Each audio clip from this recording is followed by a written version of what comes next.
What matters most in the world matters to you. Diversity and inclusion, reducing your carbon footprint, employee health and workplace safety, protecting your personal data. Knowing your organization's environmental, social, and governance impact is no longer a nice to have. Boards, executives, employees, and customers are expecting it. ESG performance can impact access to capital from institutional investors, brand value and reputation, employee retention and attraction. You want to know where your organization stands, move confidently to improve performance and reduce risks, and enhance your reputation with facts. PwC can help you meet this moment with ESG Pulse. Quickly understand the maturity of your ESG disclosure process and pinpoint opportunities for reporting improvements. Consolidate information across sources, business units, and regions to get faster insights. Benchmarking to reveal where you stand against competitors. Visualize your current state against SASB and TCFD disclosure metrics. PwC is one of the leading firms providing ESG services, and we will continue to lead with our experience and innovative technology solutions. ESG Pulse can help accelerate your program and bring your organization's values to life.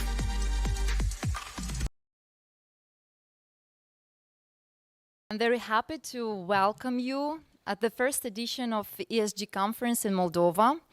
The event is organized by the American Chamber of Commerce in Moldova, and I'm very honored to represent the largest international business community in the country, AmCham. We organize it in partnership with PwC, the team of PwC being the one promoting the idea of the event, co-creating the content with us, and of course being here today to contribute to the panel discussions. Also, the event is organized with the generous support from UNDP Moldova and EBRD Moldova.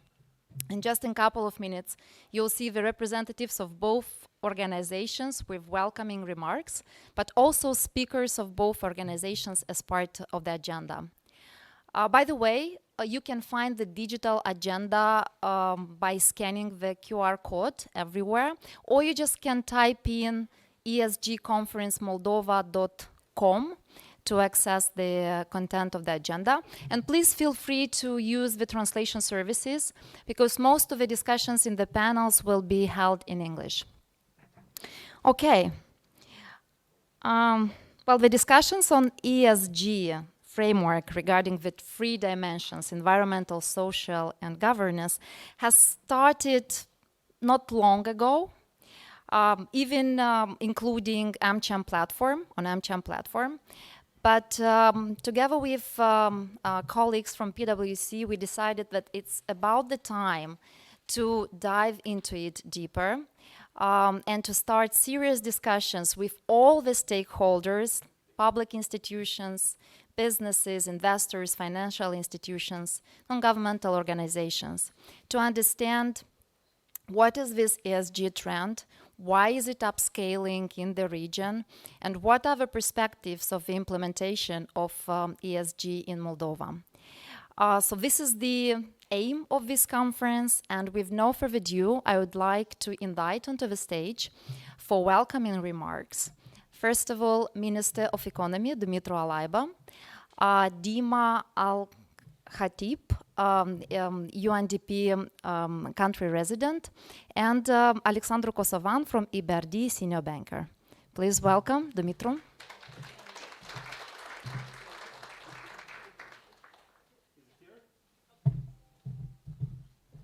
Hello, I suppose it's here. Thank you so much, Mila, for the invitation, and thank you all for coming.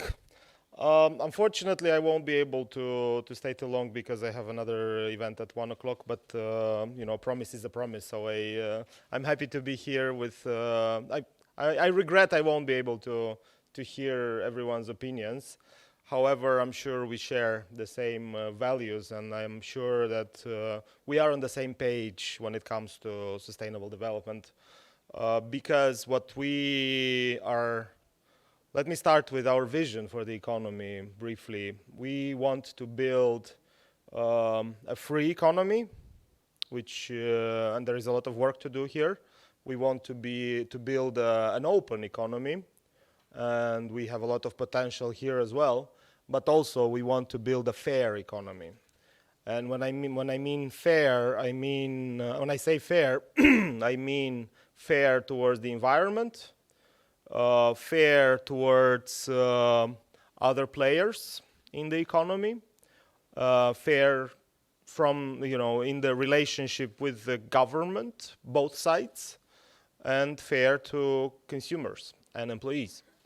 We have an opportunity we are behind, but I want to see an opportunity in this problem because we have a chance to build something worthy of 21st century without having to reshape and restructure old economies that we might have.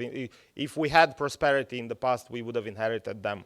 We have to think not of the 21st century because we are already a quarter of the century in. We have to think about much further, and the foundation we lay is now.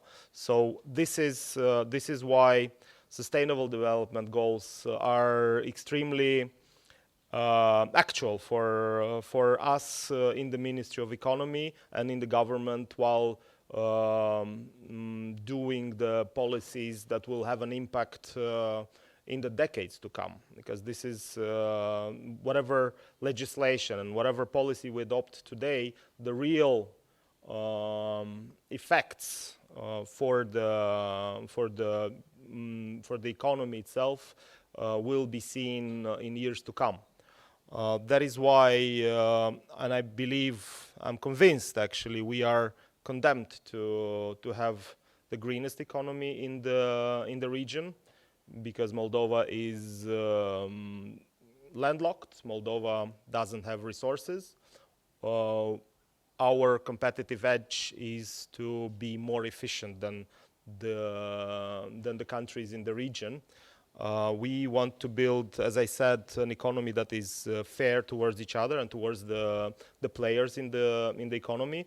An economy where the government treats the entrepreneurs fairly, without humiliating them in making them navigate useless bureaucracy and begging for their rights. We want to build an economy where justice prevails, and this is a very long process. But we will get there very soon, because also we don't have time. As I said, we have a lot of ground to regain from the past year. It has not been a good year.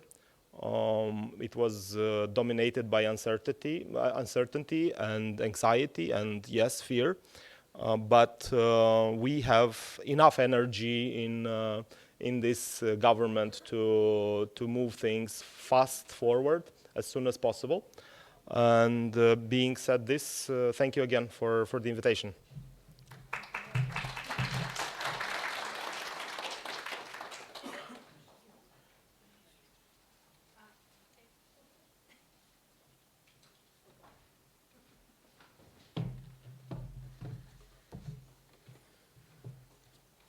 Good afternoon, everyone.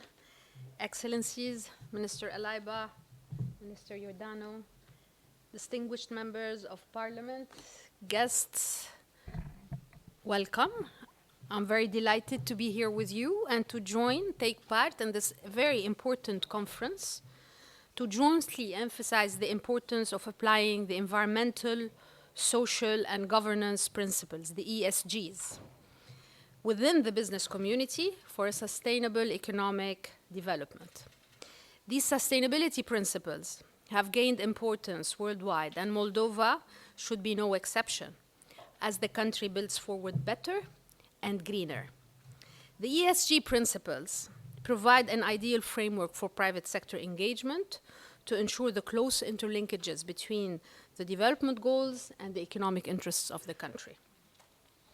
And while the Sustainable Development Goals, the SDGs, are also a universal call for action to end poverty, to protect the planet, and to ensure that by 2030, all people enjoy peace and prosperity, They provide also a comprehensive guide for businesses on environmental, social, and governance investing.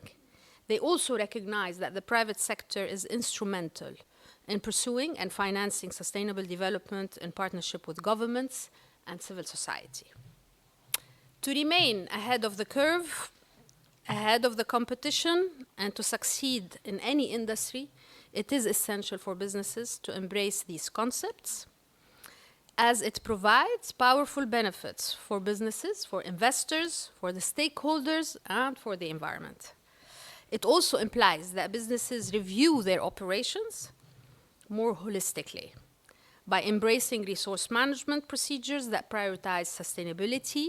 Organizations can gain a competitive edge in the modern marketplace.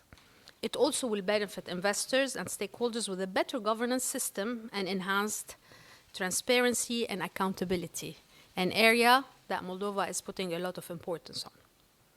With Moldova's EU's candidacy status and the commitment to build forward better, this is an important time and a major opportunity to start the implementation at scale of the ESG principles and across all Moldovan companies. We at UNDP, we are a pioneer advocate and supporter of policy and programmatic interventions to advance the sustainable, inclusive, and green jobs creation, integrity-based community business development, private sector involvement in the SDGs, as well as equal and equitable access to economic opportunities. In Moldova also, UNDP has been supporting MSMEs that are the backbone of the economy for enhanced competitiveness, for diverse business development services, and for access to foreign markets. With the intention and the commitment, the keenness of Moldova to adopt these ESG principles, UNDP remains committed to advance the country's private sector development and engagement, including by promoting sustainable business practices and offering the needed support focusing on the private sector contribution to the advancement of the climate agenda, local community development, workforce welfare, and human rights, but also on business ethics and fighting corruption. I'd like to thank today and commend the partnership with the American Chamber of Commerce in Moldova, thank you very much, with PwC, with the European Bank for Reconstruction and Development, in organizing this conference and bringing this important topic high on the agenda. I think this is the beginning of a series of incremental initiatives and workshops that will be along this line. And I want to thank you. Vă mulțumesc. Thank you very much.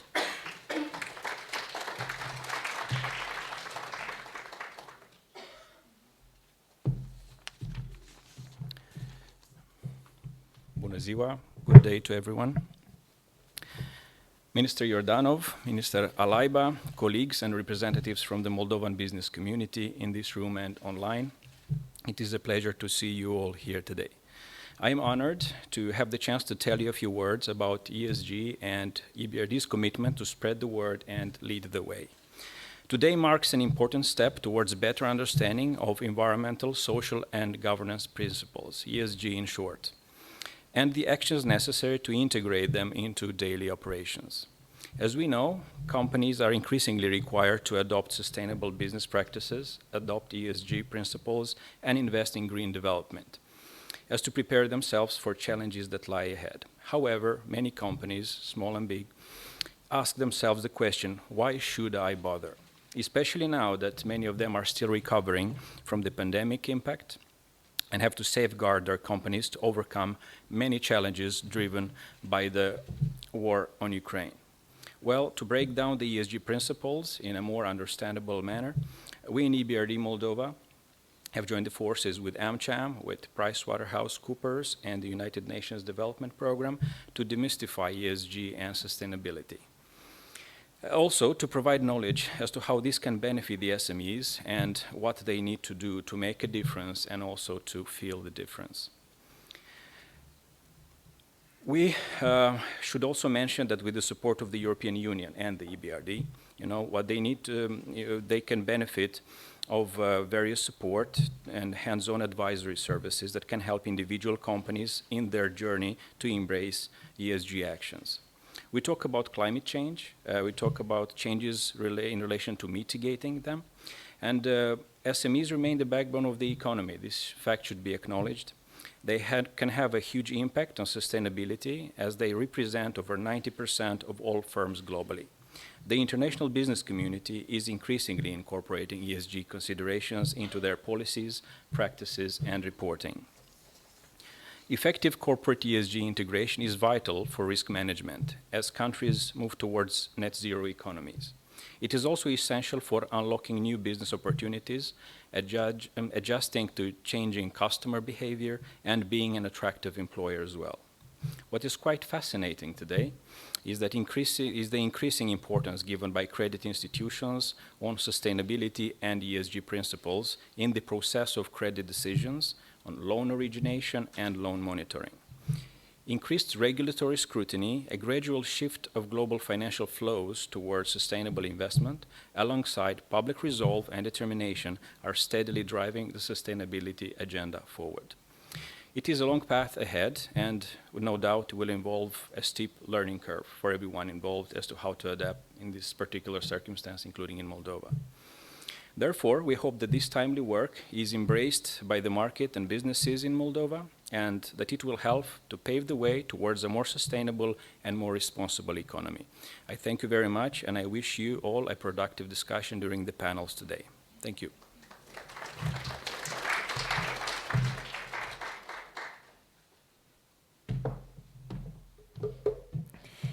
Thank you.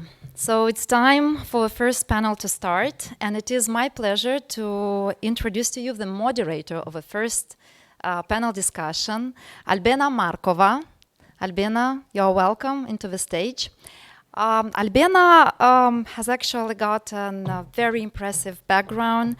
She is country managing partner for PwC Bulgaria. By the way, thank you for choosing to be here today with us. Albena has over 24 years of professional services experience with PwC, and for the past 10 years has been leading the PwC consulting practice across Southeast Europe, covering 8 countries. But what is even more important that for the last 5 years, Albena has led some of the most significant projects across Southeast Europe supporting policy reforms in important public sector. That's why we have considered her to be the best moderator for the session dedicated to policies. Albena, the floor is yours. Thank you very much. Ladies and gentlemen, it's a pleasure and it's a privilege to be here today, and thank you for the trust. I hope that the next 1 hour of panel session, moderated by me, but with some very interesting, distinguished guests who will be introduced in a few minutes, will be interesting and valuable for all of you. But before inviting them on the stage, I would actually like to say a few words and set the scene, because the topic of the next panel is actually the role of government in the ESG space. What are they doing? Why is it important that they interact with business and so on? Actually, I would like to start with the topic of Sustainable Development Goals. Ever since they were introduced in 2015 as a blueprint to achieve a better and sustainable future for all, it was somehow the perception, especially in our region, our part of the world, that this is much more the business of government. Yeah? Because the topics which Sustainable Development Goals are covering, of course, are related to battling poverty, improving education and healthcare, social inclusion, as well as the climate change. And somehow, naturally, topics which are in the domain of government interventions, where governments provide policies, regulations, and so on. Then during the past few years, and we actually heard from the introductory speeches, we started speaking much more about environmental, social, and ESG frameworks and topics, and governance as well. So these were significantly boosted as well by the European Green Deal of 2020, were followed by a number of legislative changes that are introduced. We hear most of them coming from the European Union, but of course this is not unique. This is happening all over the world. And thematically, the ESG topic is broadly linked to the Sustainable Development Goals, right? Because the topics are kind of similar. We're talking about climate change, about social inclusion, governance, which is accountability and transparency, and so on. So what is the difference and why it is important to transition speaking about ESGs? Is it pure semantics? Is this another abbreviation that we're just using to attract attention and interest? Actually, the spread of the ESG as a framework has one very significant element, and is a step change, which we need to realize, and it's very important. It finally brings the business actors to the table, because it finally recognizes that the corporate community have to have a shared responsibility to achieve the sustainable targets and goals. Because it's no longer the government's business only. By having requirements for investments, for reporting, for disclosure, actually these very institutions and corporate citizens who are creating value, who are impacting with their activity the climate, the natural resources, as well as all the people who are involved in their operations, need to be held accountable and need to be brought in this fight or in this change together with government actors. Change cannot happen only top-down. It needs to have daily activities in the form of business initiatives, in the form of transforming businesses towards the green agenda, if we are to report on certain progress in these areas. And of course, this will be the effect of all the European legislation that we've been hearing, some of it in draft, others already adopted. We're speaking about the EU taxonomy. We're talking about the newly adopted Corporate Sustainability Reporting Directive, CSRD, the draft Corporate Sustainability Due Diligence Directive, as well as even specific country legislation, such as the recently adopted German Supply Chain Due Diligence Act. These regulations will have direct impact on all the countries that choose and will transpose and adopt locally this legislation. But even more so, it will also have much bigger indirect impact even on companies who are not situated in those countries, just because the requirements there go across the whole value chain. If you are a client or a supplier or interact with any such company that is subject to such reporting and regulation, you're going to be impacted. And that is the beauty of it. It actually goes much beyond the specific legislation that has been adopted. So coming back to governments, we see that businesses are now on the table, they're involved. So what is the role of the governmental sector? It still has a hugely important role to play in ESG. I would argue mostly in three areas. Of course, first it's about government helping, embracing, adopting, and implementing the right regulatory policies and frameworks at the national level in two directions: to stimulate action, for example, by green incentives, fiscal incentives for companies to be investing in green activities, or by actually imposing regulation to enhance the transparency and accountability, which is around reporting and disclosing important KPIs, which are related to ESG. So this is one role. Another role, and this may not be necessarily obvious, is actually that governments have a role to play to stimulate innovation, because there is no way that without strong investment and stimulus of green technologies and innovation, we will achieve the ambitious targets of how fast actually climate needs to be mitigated and how fast we actually need to adapt to the climate changes. So innovation is important there. We need to have the stimulus for companies, startups, and everyone in this scene to be fully supported to innovate, to develop new technologies, and governments have a role to play there. And finally, maybe most importantly, governments need to be leading by examples. At the end of the day, they themselves are large employers, large buyers of services and products. They are property owners. So they have the spending power to move the needle substantially on each of the ESG areas. And they should really be transparent to gain trust from society. So if they themselves act and behave like responsible corporate citizens, then they have the full right to require this from companies. Yeah. So if these are the areas where government intervenes and kind of has its role to play in the ESG space, so what are the typical actions that governments are taking? And we see a lot of this as examples across our wider region. So governments, first of all, raise awareness. They sustain a dialogue. They set coordination mechanisms between the private and the public sector to speak about the need of ESG transformation. Then, of course, they develop strategies at the national, at regional, local level and turn them into action plans with prioritized initiatives, actually going even down to creating the specific programs and projects, because this is the way to implement and to operationalize any strategies that otherwise may remain at the high level on paper. Governments also plan for the funding and financing of relevant programs, and particularly infrastructure investments, because we all know how big a change will need to happen in that space if we are to achieve our sustainability targets. And finally, governments do monitor and report the results, promoting accountability and transparency along the way in front of the whole society.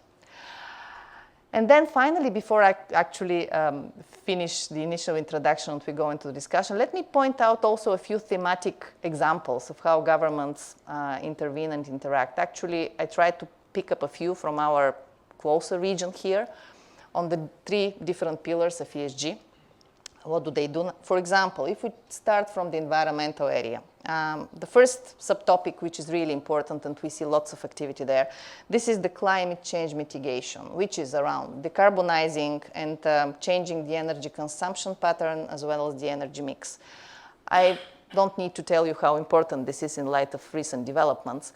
But we are actually encouraged by seeing a lot of activity in the neighboring countries and regions. For example, we're having the Romanian government, who is currently developing its hydrogen strategy, something which is extremely innovative and very important. And it's a great example for a number of countries in the region.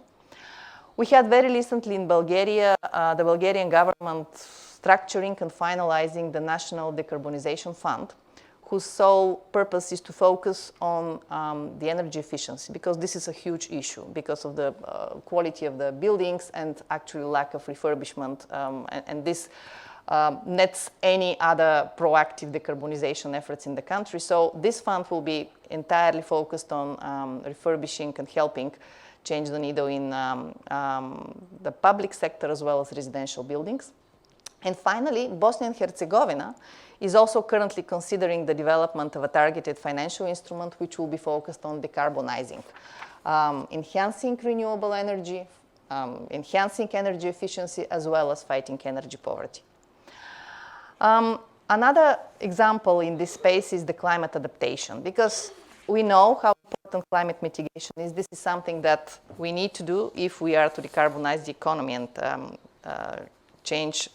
reach the Paris Agreement of 1.5 degrees change in climate going forward. However, unfortunately, some of the climate change is already here to stay. And we're seeing already the disasters and the impact on economies, on societies, on populations. This means that countries necessarily need to be thinking about investment not only in decarbonizing and climate mitigation effort, but adapting to the already existing climate change.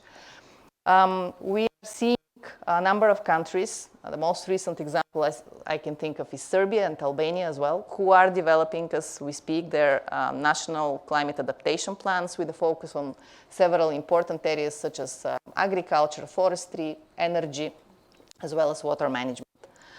Finally, the circular economy, which is another third important pillar of the environmental aspect of ESG.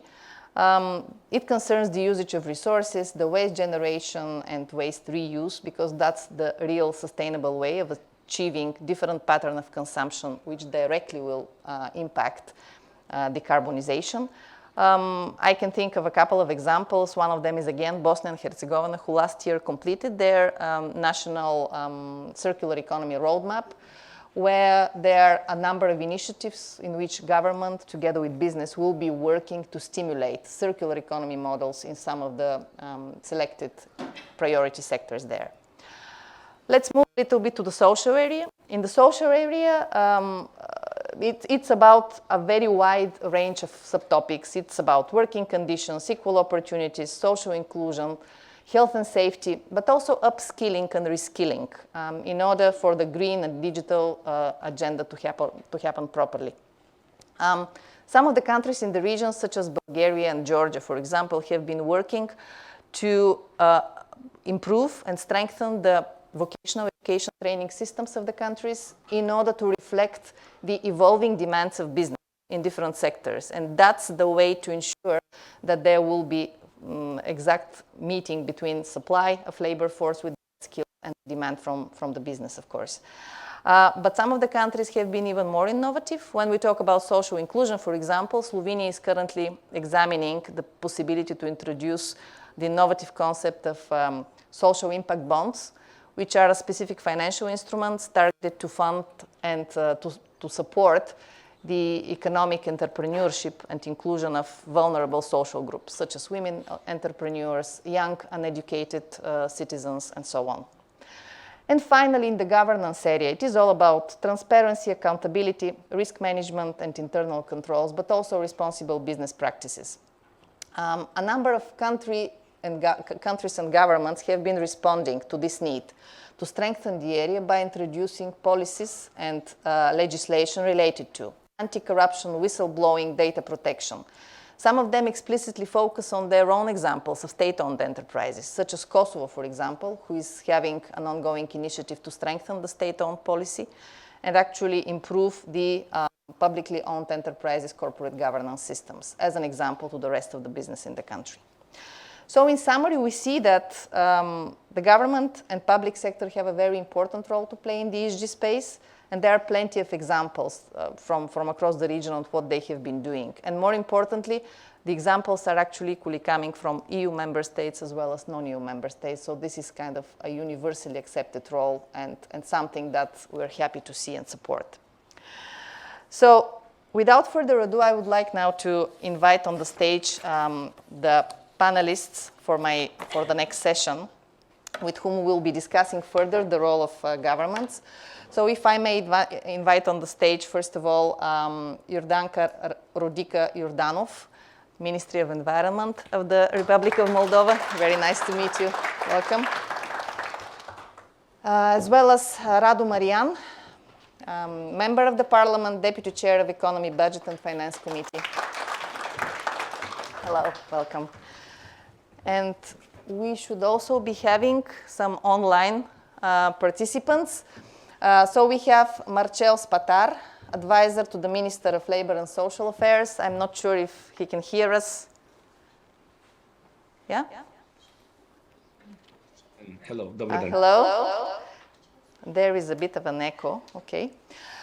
And then we have one more member of the panel, Belisa Rojas, the Impact Management Team Lead of UNDP, SDG Impact. Belisa, can you hear us? I hope so. Yes, good afternoon. Do we know whether there is a connection and everything is fine? They are getting. All right. Okay, so welcome and thank you for agreeing to be part of the panel. So let me maybe start with a broader question that relates to the ESG. Now, one of the key roles of the government sector, as we said, is to ensure there is a clear vision at the national level on sustainability and on ESG, as well as specific goals which are translated into plans and frameworks in the country. And then my question would be maybe first to Mrs. Jordanov as the Minister of Environment. How would you assess the progress to date of Moldova in setting and achieving its sustainability targets? What are the biggest achievements? What the future focus should be, and what have been the challenges on the road so far? Thanks, first of all, for inviting us, and thank you for offering the possibility to share our experience and our challenges, and maybe some of our main results which we achieved during the last period, especially on the environmental development. It is quite interesting topic, and it's very important to mention that environment and social dimension and governmental dimension, it's crucial for developing and for ensuring the sustainable development of the country. And indeed, it is very important to have a permanently dialogue and constructive dialogue between all stakeholders. Here I would like to mention the nice progress which we succeed to have during the last period in our dialogue between the authorities, environmental authorities, and also the business and civil society, scientific society, in ensuring the best and to find the best practices for our partners, business, how to implement the legislation, and also how to develop the policies, environmental policies for helping business to achieve their plans and their main activities. As main results which we succeed in 2022, I'll take as a short term. Indeed, we succeeded, first of all, to start elaboration of the main political policy documents. I would like to mention that when we come to the government and we started to work in the Ministry of Environment, here we have also the ex-Minister of Environment, Ms. Kantaradzheva. She can confirm that unfortunately all the policy documents were finalized. So in 2020, almost all the political documents on environmental were finished, and we started to analyze, to work on the new documents. And also we need to take in consideration the fact that we also we started to work on the new document, taking in consideration the new approach, the approach based on the dialogue with the business. And also here I would like to mention the strategy on adaptation to climate change.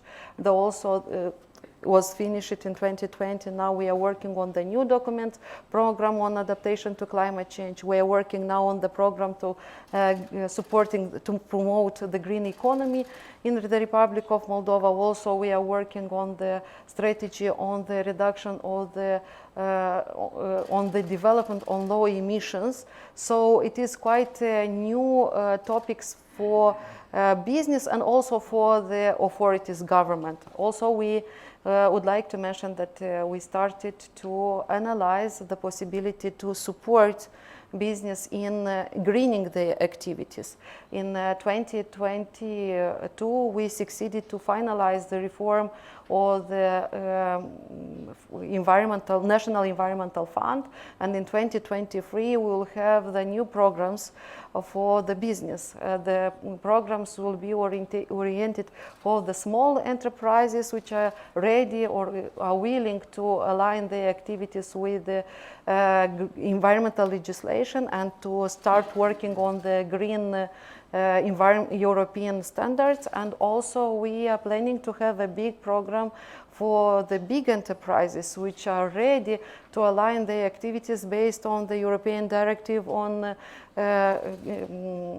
environmental control and on IPPC, so on the industrial emissions conditions. So here we have first steps which we are ready to work. We are ready to discuss with the business and to have the possibilities all together to implement the legislation and standards on environmental conditions. So we are sure that we will succeed on environmental conditions and environmental targets only through working together. Also, I would like to mention that in 2022 we succeeded to pass through the Parliament several very important laws. First of all, it's law on industrial emissions. This law will change totally the system of authorization, system of control, and system of monitoring the activities of the companies in related with environmental conditions. And also we succeeded to have a new law on air quality, which will mean that the company and local authority will need to work together to establish the level of emissions in the communities, in the agglomerations, and in the zones, to achieve the air quality conditions for developing social development of this region, and also to keep the development of the business. And also we succeeded to pass through the parliament the law modification of the law on protected areas. We start to work on the Emerald network, so-called or similar as Natura 2000 from the European Union. So now all the sites, all the areas which are under the protections will be clearly identified, and the business will know from in advance in what areas they can have activities, what kind of areas are under protections, or what kind of areas could be used in the activities of the business, but in the limited conditions. So I have a lot to tell to you, but probably you have some other questions. Sure. I mean, I must comment that this is impressive because you actually outlined a very broad agenda of a lot of things that are being underway, and this is great. So I really wish you success with the implementation, because it's very challenging to actually go in each of these parallel paths. Then maybe a question to you, Mr. Mariam. How would you comment then on top of this? Yeah, sure. Thank you so much for the opportunity to speak about these topics. To be honest, I think it's my first time that I attend an event that we actually talk about what companies and what governments can do, cooperate on these three topics of environment, social policy, and governance. So. Historically, I think you asked about the progress of the government, and I would say there are a couple areas where the government of Moldova, over the past many years, I'm not only talking about the government, I think in terms of social policy, we have made good progress in reducing overall poverty, and we have stabilized the social system, and I think there's less poverty than it was, let's say, in the 1998 or in the 2000s. So I think it's something that it's a good progress. Also, in terms of governance, obviously there is a good progress, for example, in the banking sector. I think today the banking sector is so much more resilient and stable and clean than what it was in the 2011, 2012, and we know everybody here knows about the scandals and the raiders attacks and the banking fraud. I mean, it was a very sad period in our history, and I think we made good progress in that. And that's very important for the business and for the investors, because one of the main areas where investors think of when they come to Moldova is like, how's your banking system? Whenever we meet with the investors, they're asking, how is it? Do you have foreign investors? Is it stable? Do you have good foreign reserves? So I think it's a good progress in here. And also, I would say the process of de-oligarchization of the country, I think that's another area where we do have progress, because I think the business feels easier to operate now than what it was, maybe in a couple of years ago, when you had a so much more profound control of the political class to the business than what it was now. But there are so many challenges, obviously. I mean, you ask what are the biggest challenges, what should be focused, and I think there are two key focus areas where we need to go. First of all is energy. The energy crisis completely unveiled our vulnerabilities as a country, and for the government and for the business, and we need to make so much bold steps in terms of ensuring energy efficiency. The renewables, yeah, we did so many steps. We simplified the procedures of installing solar panels and renewables, and we've seen like a 6-fold increase in the number of requests to install the renewables. But still, we need to move very, very fast. I mean, it's not only about environment. It's about our national security, and I think this is the place where we just need to move very fast. And I think that's an area where we need to work a lot. And obviously, environment and forestation. And I'm glad there's a lot of. We're going to vote many fundamental laws in the parliament, and we're very happy to support them in terms of industrial policy and emissions, and it's something that we also need to work. Obviously, there's so much more to do with the justice system to make sure, the business environment is predictable, and the rules are clear for everybody. And I know there's been issues, including during our government, and I'm not here to say, hey, everything is nice. No, obviously not, and we are aware of that, and we're just going to work very hard to improve, because social responsibility of the companies come when the environment to do business is right, and that's where we are heading. And we want to see, the economy in Moldova for businesses to be able to do that. Thank you, and I do agree with you. Nobody's saying that it's perfect, but the important first step is to realize and to actually understand where the direction is and to be committed to execute it.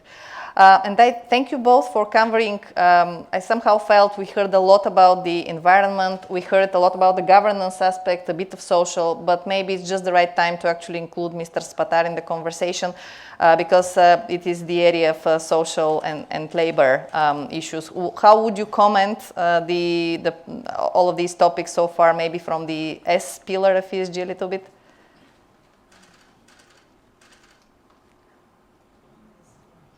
Can you hear me? Oh, we can't hear you clearly though. Maybe some technical issue. No, we can't hear you. Could we improve something, colleagues? Or? No, I think I hear very, very quietly that he's saying something, but not sure if it's a technical thing in the room. Hello, can you hear me now? Yes. With a lot of echo, though. I'll be quiet. No. Is it working now? Good. We're good. Yes. Добър ден. Благодаря. First of all.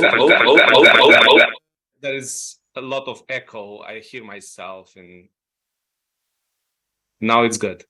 Well, indeed, the S in ESG is a very significant pillar, and I was listening to my former colleague, Minister Alaiba, when he was describing his vision of the Moldovan economy and how important is to ensure a fair playing ground for the businesses. And he was listing the competition, the government, the consumers, and only at the end, he said, businesses have to be fair to the employees. And I was very happy that he mentioned the employees, because for so long in our country, although we have a quite long and complex labor code, the employees were not given proper attention in the economic policies that we were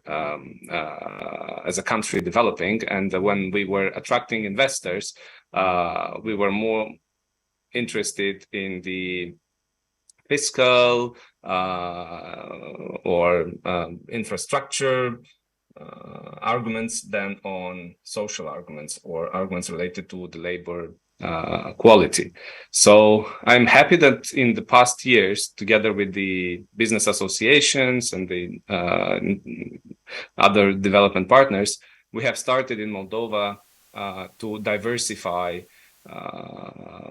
on-job training solutions. We have enhanced the social dialogue. Last year, we have revitalized the national tripartite consultation body, and we have introduced a number of long due changes to the labor code in order to target what in Europe is known as flexicurity. That's a debatable term, but what it wants basically is to bring a balance to the flexibility of work, which is desired by the employers, and the security of jobs, which is desired by the employees. So all of this is a very difficult equation, of course, because we live in times when things are rapidly shifting. There are at least four main trends that affect the labor relations. First, of course, is the international economic integration. And as a rather small and landlocked country with, let's say, poor infrastructure, we very often present our competitive advantage as being the cheap labor force, which is not a very socially responsible, attitude. So we must ensure that we as a country, we have the proper mechanism to ensure a supply chain due diligence. We have seen so many instances in which companies with very good social record in their countries of origin, in the Western countries, are not reluctant to work with subcontractors with bad social records. So we must ensure that in our country, if we have subcontractors working for multinationals, the labor standards are respected. Also, another trend is the development of new technologies, particularly in the IT area. And while attracting businesses in the IT sector, we must ensure that the labor force in this sector is also properly secured. And we have seen the deficiencies in social terms of the IT park solution in Moldova. As you know, we have put in place a special fiscal regime for the IT sector in Moldova with a flat rate of 7%. It is certainly attractive for the business, but in some instances for young workers that, for example, have children, give birth to babies, they soon discover that social security, social insurance do not properly cover these situations, and they are almost obliged to come back to work very early after giving birth. So that's a lesson that we learned, and there are probably some changes and tweaks that we should do to this preferential regimes, especially in the new business areas such as technology. Also, a third trend that is affecting us is, of course, the demographic aging. In Moldova, it is combined with the very low economic activity rate. We have a big number of the population that is economically inactive, at least in the statistics. Probably in reality, they are the people that appear under this category. They are working in the informal economy, but it is clear that companies are complaining of a lack of labor force. But in the same time, I think the problem is not that much the lack of labor force per se, but the lack of skills that the companies really need, and the proper training and lifelong learning. So all of this puts a lot of pressure on the social security systems, on the pension system, and myself, I have been in all the chairs, and I'm just coming. Last year, I was in the chair of the Minister of Social Affairs in Moldova. So I know from experience that it is very difficult to balance the pension system in Moldova. We have a 30% deficit on the insured part of our social budget, and the prospects are not very bright if we are not to fight the informal economy, the undeclared and underdeclared work that is causing billions of losses to the social fund. So And this is not only the problem of Moldova. Many countries now face,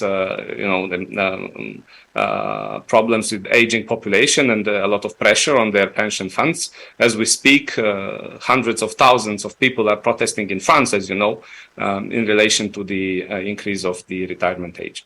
And the fourth trend is the development of segmented labor markets.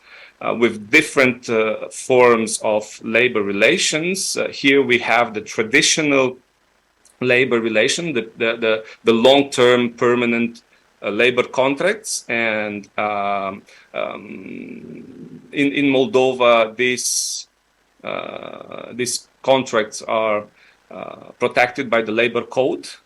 Sometimes the business says that the labor code is overly protectful, so is protecting a bit too much. So we have many proposals coming from AmCham and from the other business associations towards the flexicurity, towards flexibilization in order to ensure that people are really signing long-term contracts. The most of these proposals are fair, and we have integrated them in the labor code modernization that we did last year. Then we have also some sectors where work is temporary, especially construction, but also IT.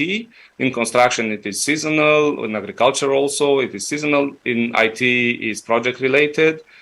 This form of contractual relations also needs some protection and needs some flexibilization in the labor code. But then there is a new emerging form of work, the atypical work.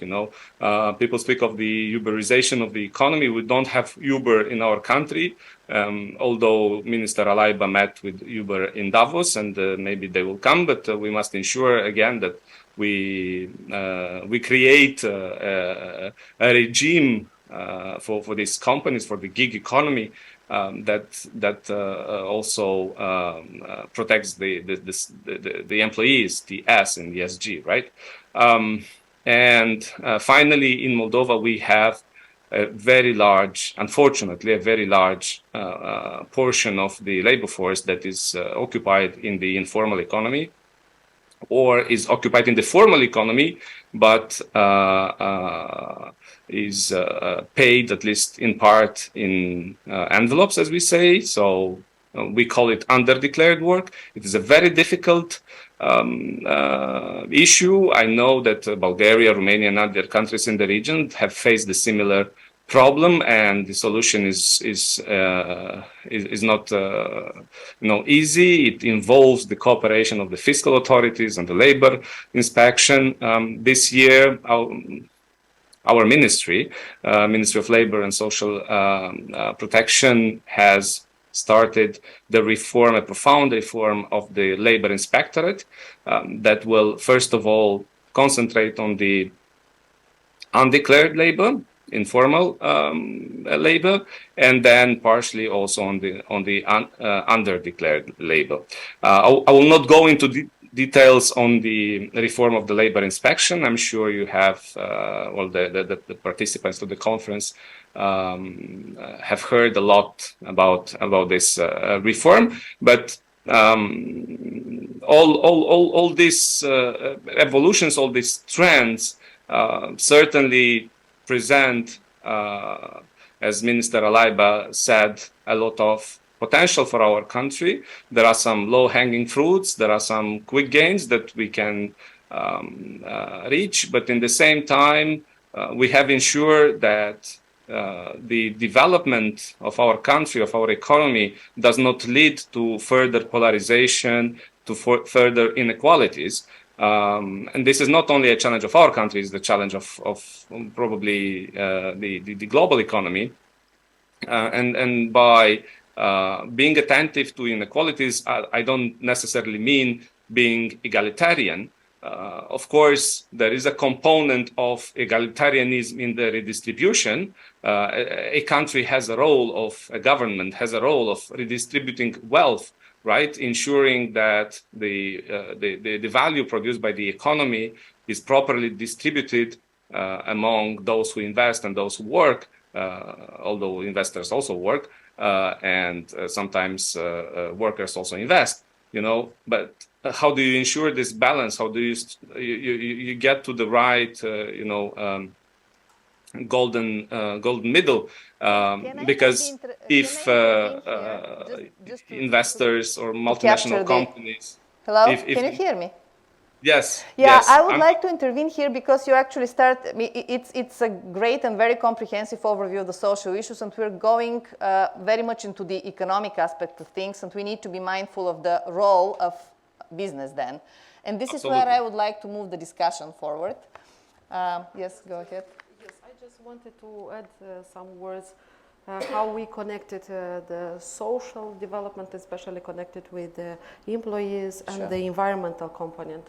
During the last year, we had a lot of discussions with the business, and almost all the people, all the representatives of the business mentioned that they have the problem with the specialists on the environmental issue, which should be part of the teams on the business. So we decided that we will review the activities of the universities and colleges, and we started a new program. We elaborated new programs for the vocational education, especially on the education, on the environmental specialist. Also, we will start after when the students will come back to the university, we'll start the new campaigns on attracting the students for the activities on the business specialized on the environment, because a lot of them, they not continue activities on the environmental work, but they're changing it.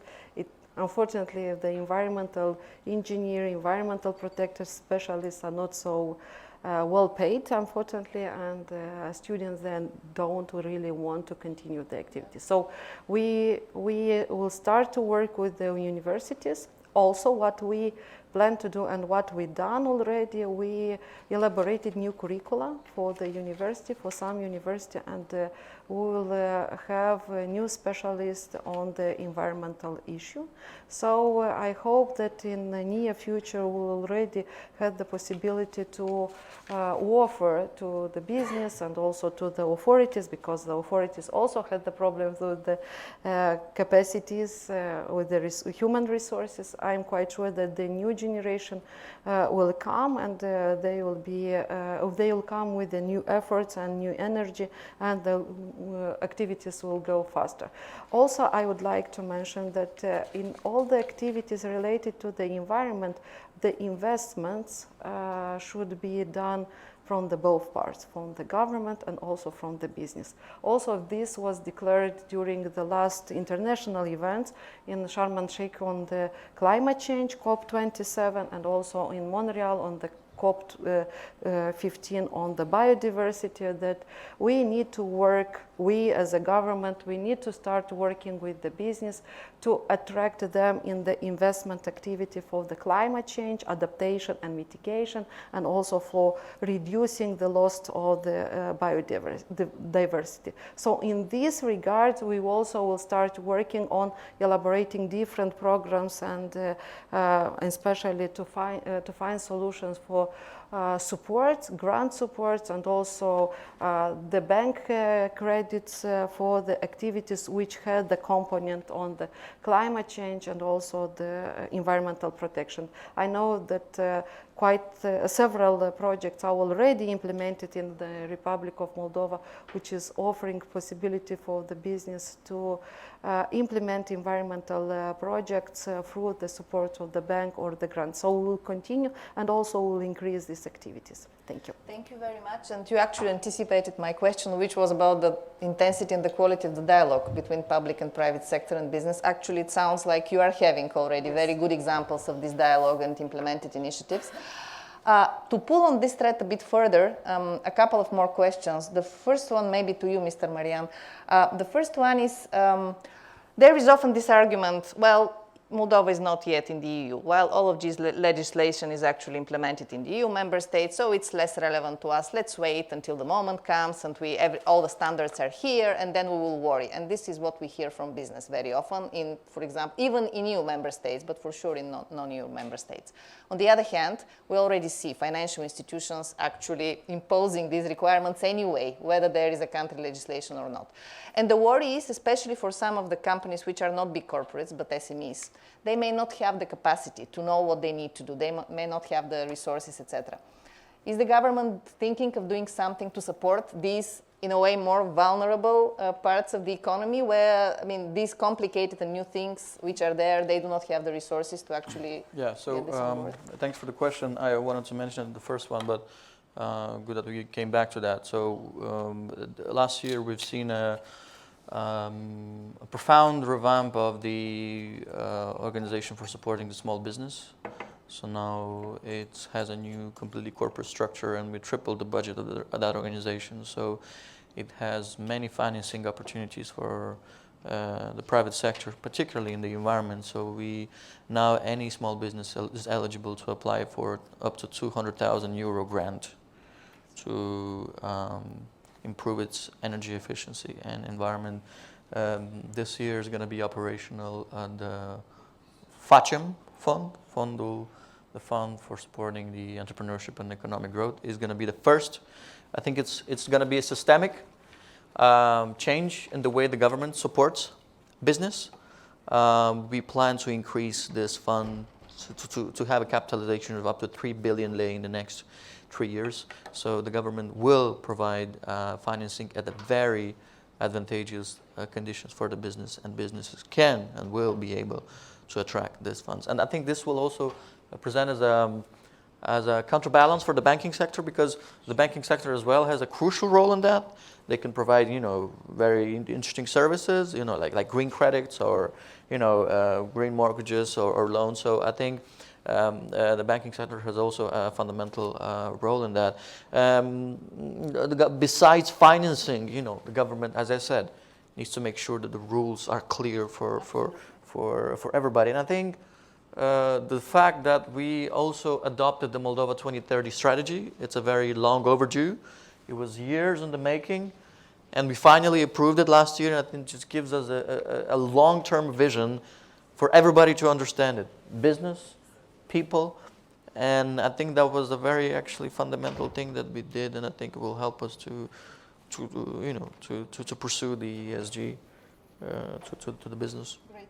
Thank you. And I'm mindful that we have one more panel member who so far has been listening, I hope, Belisa Rojas, who is with us online. But in a way, this is good that she will have the chance to comment now, because you've had the benefit of hearing all of these great things that, some of them challenges, of course, but others achievements already. So my question to you is, first of all, to reflect on what you're hearing about Moldova's progress and what the government is doing in collaboration with private sector. And then maybe also for you to comment on the role that you see for multilaterals in this whole dialogue and process of transformation. And are the donors just supporters, or actually could they be catalysts of higher ambition, if you wish, and faster acceleration of change?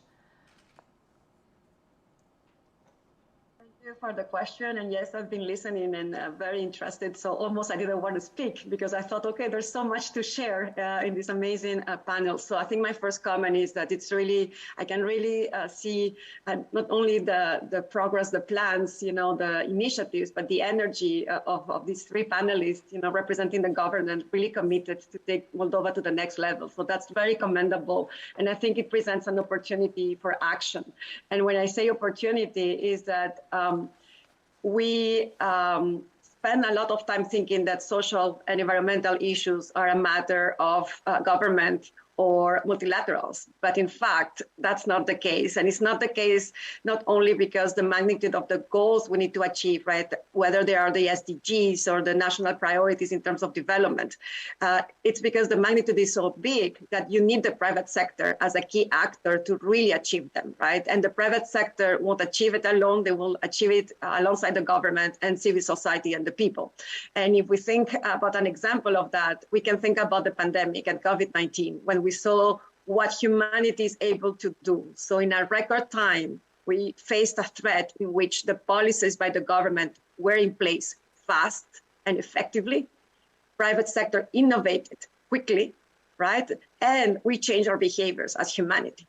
So this is really something I want to highlight to give us hope, because we talk a lot about nowadays incremental approaches, taking our time, and because we need to get there, right, at our own pace. But we have proof that we can act fast too. And I think that's really important. So very, very happy to see this panel, the energy and the plans. And I really hope that the private sector gets aligned to this and helps, right? Because this cannot be achieved by the government on its own. And most importantly, and this is gonna be a little bit more spicy, we say that in my country, private sector has a huge responsibility on the issues the governments are trying to tackle worldwide, right? So, and multilaterals are helping. So I think the role multilaterals is really important and is key, because they bring not only financing and solutions, as it was mentioned before, and I think you provided examples earlier, right? Financial structure is for the SDGs, sustainability. So there's all the funding available, but also the knowledge, and also the convening power. And I think the fourth thing I would say, right? Finances, knowledge, convening power, and the fact that they can cross-fertilize, cross-pollinate the learning, right, from different places. So I think that's really key for international organizations. And I guess that my call will be to accelerate it. We need to work faster. And sometimes I used to work, and I still work in these international organizations. Coordination is key, right? That we don't duplicate. Since we don't have time to waste, it's really critical to be strategic and prioritize, but also work together, right? Complement each other so we can act faster. In the case of UNDP, I just wanted to highlight something very related on how business can help, which is the SDG impact standards that we have put together. It's really a framework for help businesses and all sizes to really embed impact, right, in the way they do business and invest. This means that value creation is not only financial, but non-financial, not only for shareholders, but for all stakeholders, and focus on the long term, right, on prosperity for humanity. So that's gonna help us solving our problems. And I'm mentioning this because this is a publicly available resource. So there is a lot of talk about funding and how we can help this, but I just wanted to invite you that everything we do is a public good, and we have resources and training available for businesses and funds on how to do this, right? And it's a framework for embedding the SDGs and ESG into your strategy. And it's not a sustainability strategy, it's your business strategy, because sustainability is here to stay, right? And it presents an opportunity to really thrive and not only survive as a business. So it's about strategy, internal management systems, of course, reporting, also governance. So if you don't know where to start, you don't have funding, please look at our website. There's a lot of resources available and even a training. And if you have any questions, myself, and I speak for my colleagues in the country offices, which are great too, please reach out. We're here to support you. And I think the momentum is here.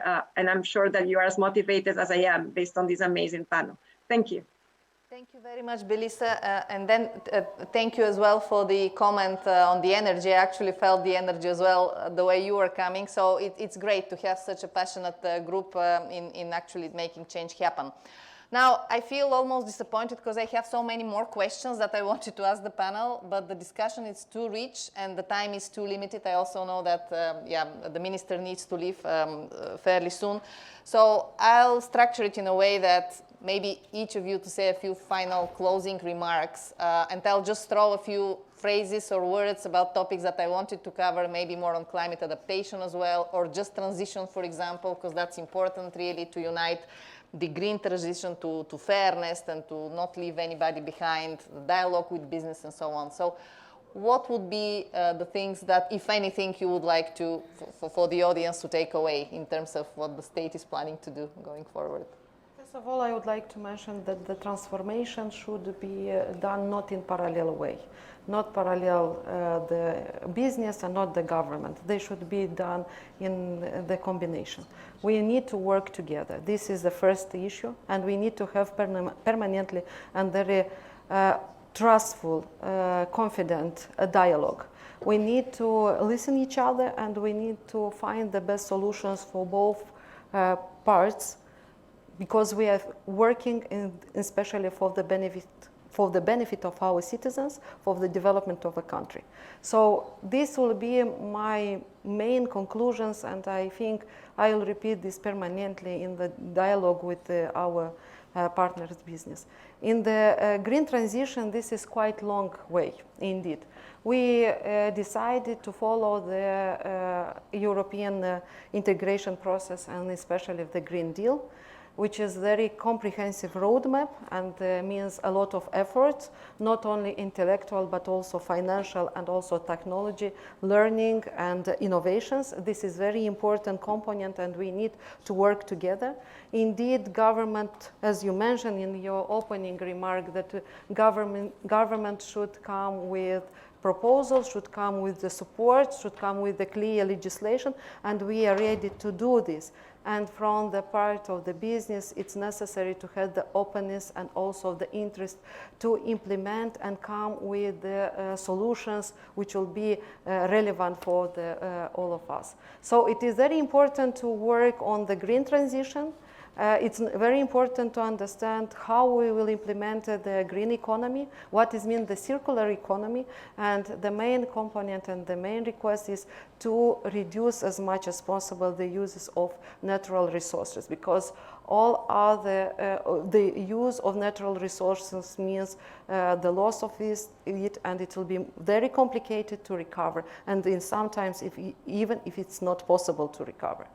And if we will have this social responsibility, corporal social responsibility about what was mentioned in the beginning, we need to understand that environmental, it's also part of the social responsibility. And I'm very pleased to come with the thankful words to those companies which are ready to implement even the forestation program, even the circular economy, to be part of the new waste management system, which we are ready to start. Unfortunately, Mr. Kosovan, he left, but I wanted to mention that we are ready to start implementation of the waste management program. So we are doing quite a lot, and I think we very ambitious on this issue, not only because of the interest of integration. This is a quite important priority for us, but it's very important to have all this done and done in the correct way, because we don't have other period to revise or to restart everything from the beginning, because from my point of view, we lost a lot of time. And we need to do from the beginning the correct step and the correct approach, and I'm sure that we will succeed also for the integration, but the most important for the country's development. Thank you very much. Mr. Marian, to you the same question with one throw from my side, which is on the digital transition. Do you see a link between the digital and green? But yeah, in a small... Yeah, so as a final note, I think the crisis generated by the energy prices going up and the war forced everybody to innovate and to make the transition. We see so many, solar panels everywhere on top of the businesses' roofs and so on. And also on the government side, I mean, it was unimaginable 2 years ago or a year ago that we will not use Russian gas anymore. It's just, I think that's the good side of the crisis that makes us act faster. Second, the EU integration process, I think this will be a huge boost for the whole ESG, process that we have here, adopting the legislation and so on. And it's just will make us work harder and faster, because there are conditionalities that you need to implement. So it's a good thing for both the government and the businesses. And last but not least, I think when I saw the invitation, I was thinking, okay, so ESG, where should I get information? What the government is doing? I didn't know, and then I think we need an instrument where companies can access it and just see what the government offers. And I think we'll need to have a conversation with the colleagues here to develop this, website. I don't know, a platform where any business can just look and see what the government can offer and all the aspects. Because there are foreign investors, the big companies, they're doing well, but we have thousands and thousands of smaller companies who are not aware of what can the government provide. So I think that's the conclusion. We just need to work together with the business to provide this platform for that everybody should understand. And on the digital, obviously there's a combination because it's just faster and it's less time spent, less resources, less natural resources spent, less paper. Sure. And I think it's just direct. And I think digital transformation is at the core of what we're going to do as a government for the economy. It's one of the main factors that we'll use to generate economic growth. Less bureaucracy, more digitalization, interaction between the government and the business. So that's great from my side. Thank you, and I love it actually that a panel like this came out with some specific action point, which is a national digital platform. This is what I heard, so you should just continue the dialogue on this topic. Thank you very much for the participation. Thank you also on our online panel participants. I'm mindful of the time, we were a bit longer, but I think the discussion was rich, so thank you very much.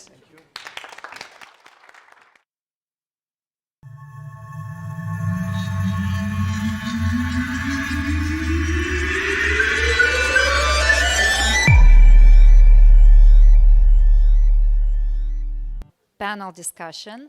So let's welcome him. Is Marcel connected? And then immediately after that, a couple of minutes it will take us, we will continue with the discussion of the second panel, and I will introduce the moderator of the panel.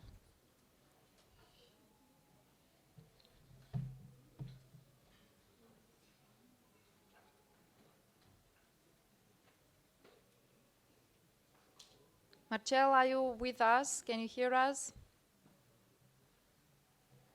Yes. Okay. Marcel, thank you for returning. Thank you for being part of this discussion. But thank you, first of all, for all the reforms that you have put in place when being part of the cabinet. And hopefully you will continue contributing to that. So let us know what's next.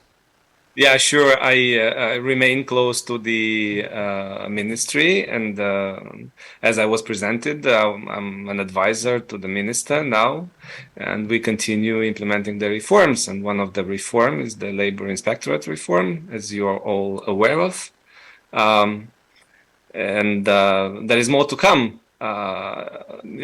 Tackling undeclared work is not only through inspections, it's also through, let's say, carrots, as in the English saying, sticks and carrots. If the inspection is the stick, then the carrot would be a new mechanism of subsidizing wage increases for the companies. And we have already presented the project to the Ministry of Finance, and they are now analyzing it. And the World Bank and the IMF are also providing their input to this new mechanism. And that's very important for the fair competition because, as we already discussed, one of the principles of the fair competition is that everyone respects the rules, and this is particularly important in the social dimension. I had something else to say as a conclusion, if I may take one more minute of your time. Yes, please go on. Yes, we have another 2 minutes. Please go on. All right. My initial intervention confirms another old English saying that sometimes, less is more. I was trying to be comprehensive, and this is probably not the most appropriate for Zoom. But I hope we all, including myself, understand that we are privileged and we represent the top of the social pyramid, so to say. And as we speak, one third of the Moldovan workers, they work under precarious conditions. They have no labor contracts where they are paid half of their wages in envelopes.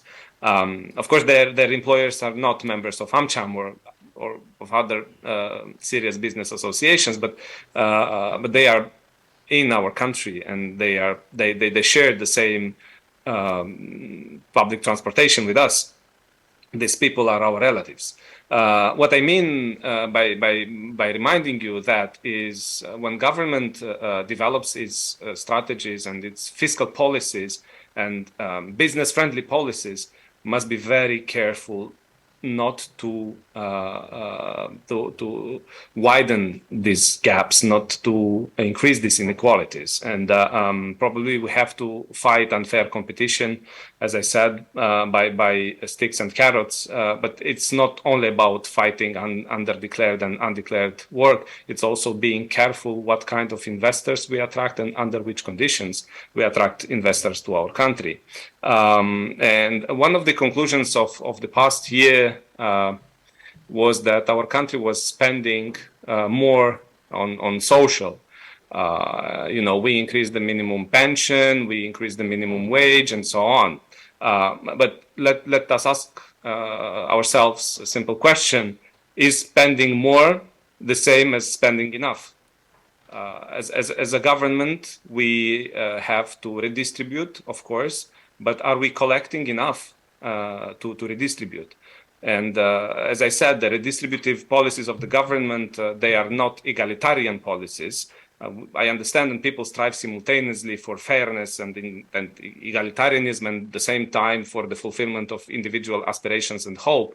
And we have to find this balance between fairness and redistribution, and at the same time allowing individuals to advance and to reach their dreams. But all in all, we have to recognize labor as labor, and we have to ensure the fair playing ground for everyone. And probably we have to sit around the table again. You have to sit with the government officials and discuss maybe a new social contract with businesses, including on the fiscal dimension. Let us ask ourselves, and this is my last comment: what kind of country we would like to build if we present as the major competitive advantage of Moldova the cheap labor force and the small taxes? Probably it's a country of poor workers and a weak government that cannot support its citizens in times of struggle. I think it is the time to shift this paradigm, and I invite AmCham to lead this discussion on how we reach a new social contract between the businesses and the government. Thank you. Fair enough, Marcel. Thank you so much for these conclusions. And indeed, you are right. This is the beginning of this lasting and very intense discussion on those three pillars: environment, social, and governance. And believe me, social won't be discriminated in any way in this discussion. And we as AmCham are ready to continue offering the platform for discussion. Thank you. So now let's move into the second panel. And I'm delighted to present you the moderator of the second panel, Dinu Bumbacha. Dinu, please come here. And again, a very impressive background. Dinu has over 27 years of experience in professional services, of which 19 years as a partner with PwC. During his career, Dinu coordinated a wide range of consulting projects in Romania, but not only, also in Central and Eastern Europe, in various industries, including financial services and many others. So Dinu, I think you were the most appropriate person to be recommended for the moderation of this session. So please, the floor is yours. Thank you very much, Mila. I was a bit worried when you said 27 years. I thought you referred to the age. I'm honored to be here, ladies and gentlemen. Good afternoon.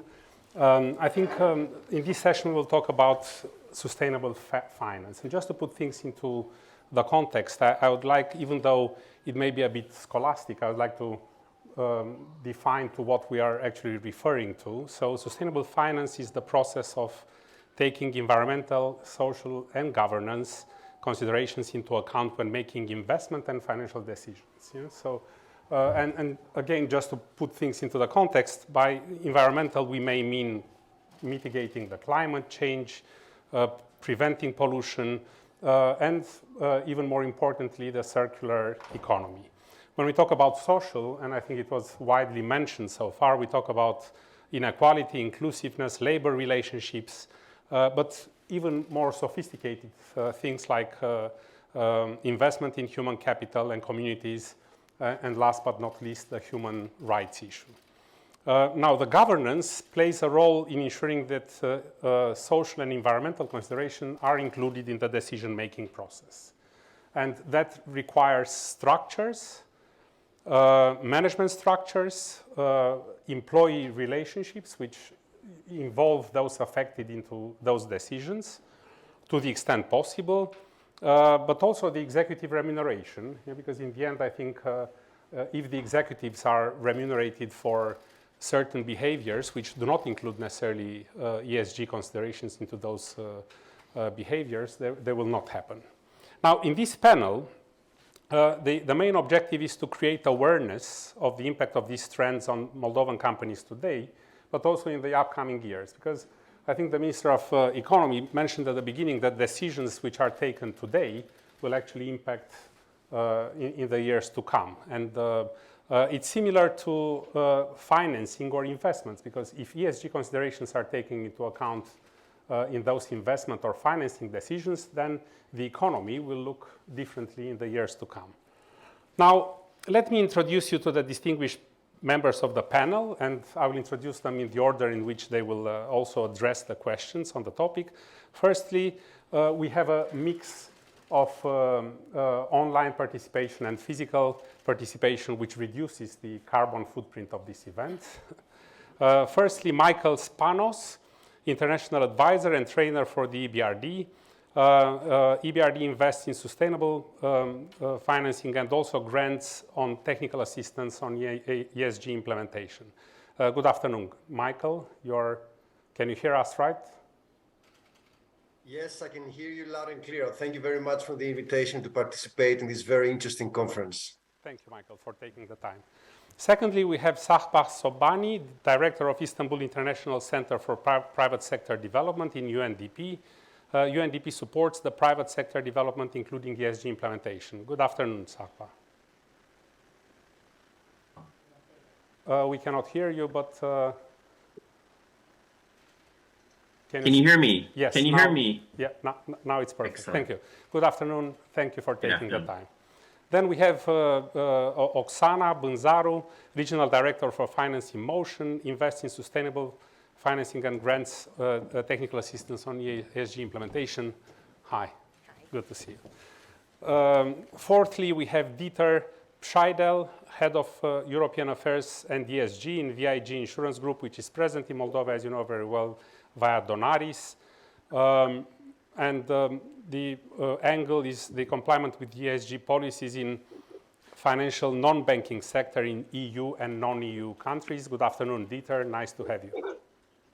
Hello. Thank you very much for having me.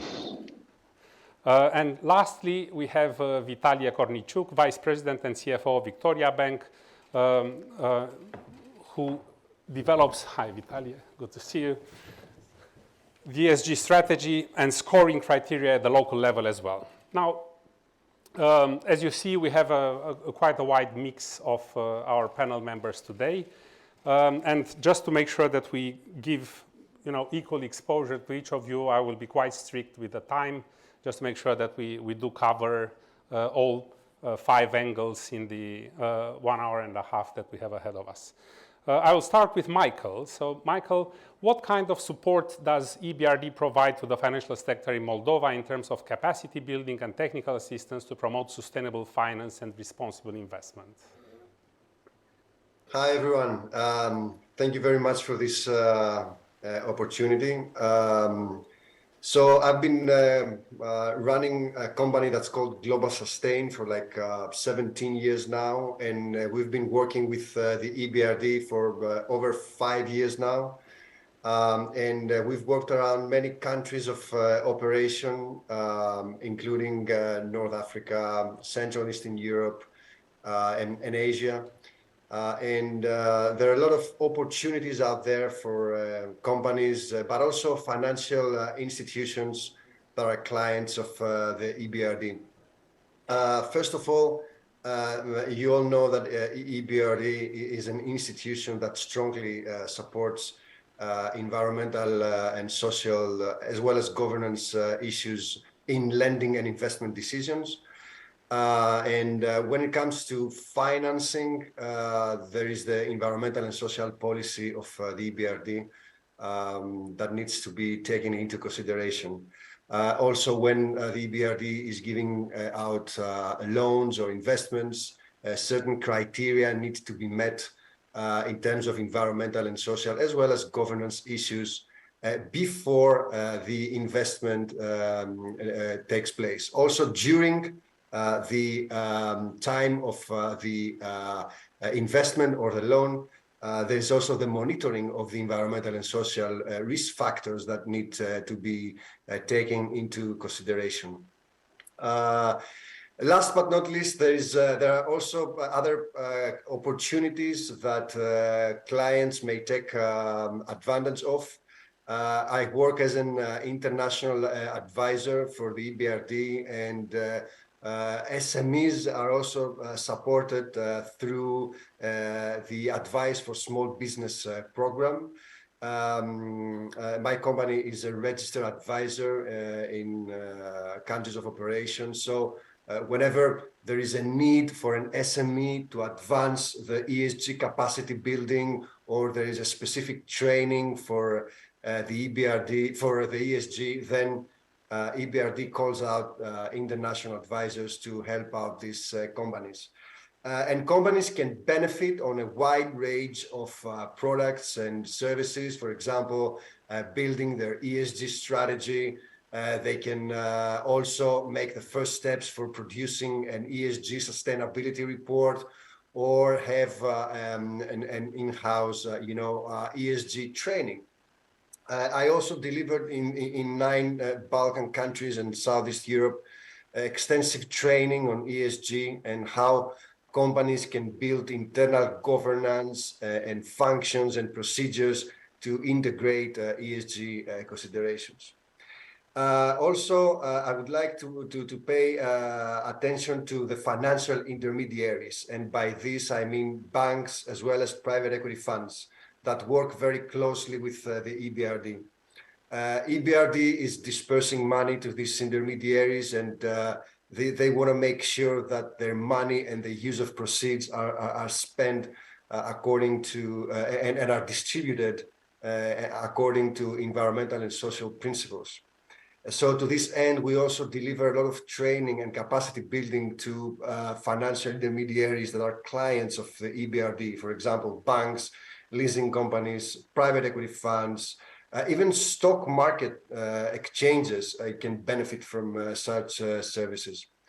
Last but not least, there are also direct financing opportunities. Recently, we helped an SME in this part of the world get like a 5 million loan to expand its businesses by integrated circular economy principles that Dino said before.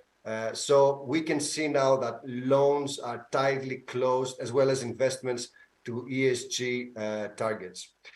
On the other hand, financial institutions as well as large corporates can go for either green loans or sustainability bonds that the EBRD can support. There is a special department in EBRD that actually deals with these issues and the evaluation. So big clients or corporates that are interested in raising money from the capital markets are very well equipped to go for it.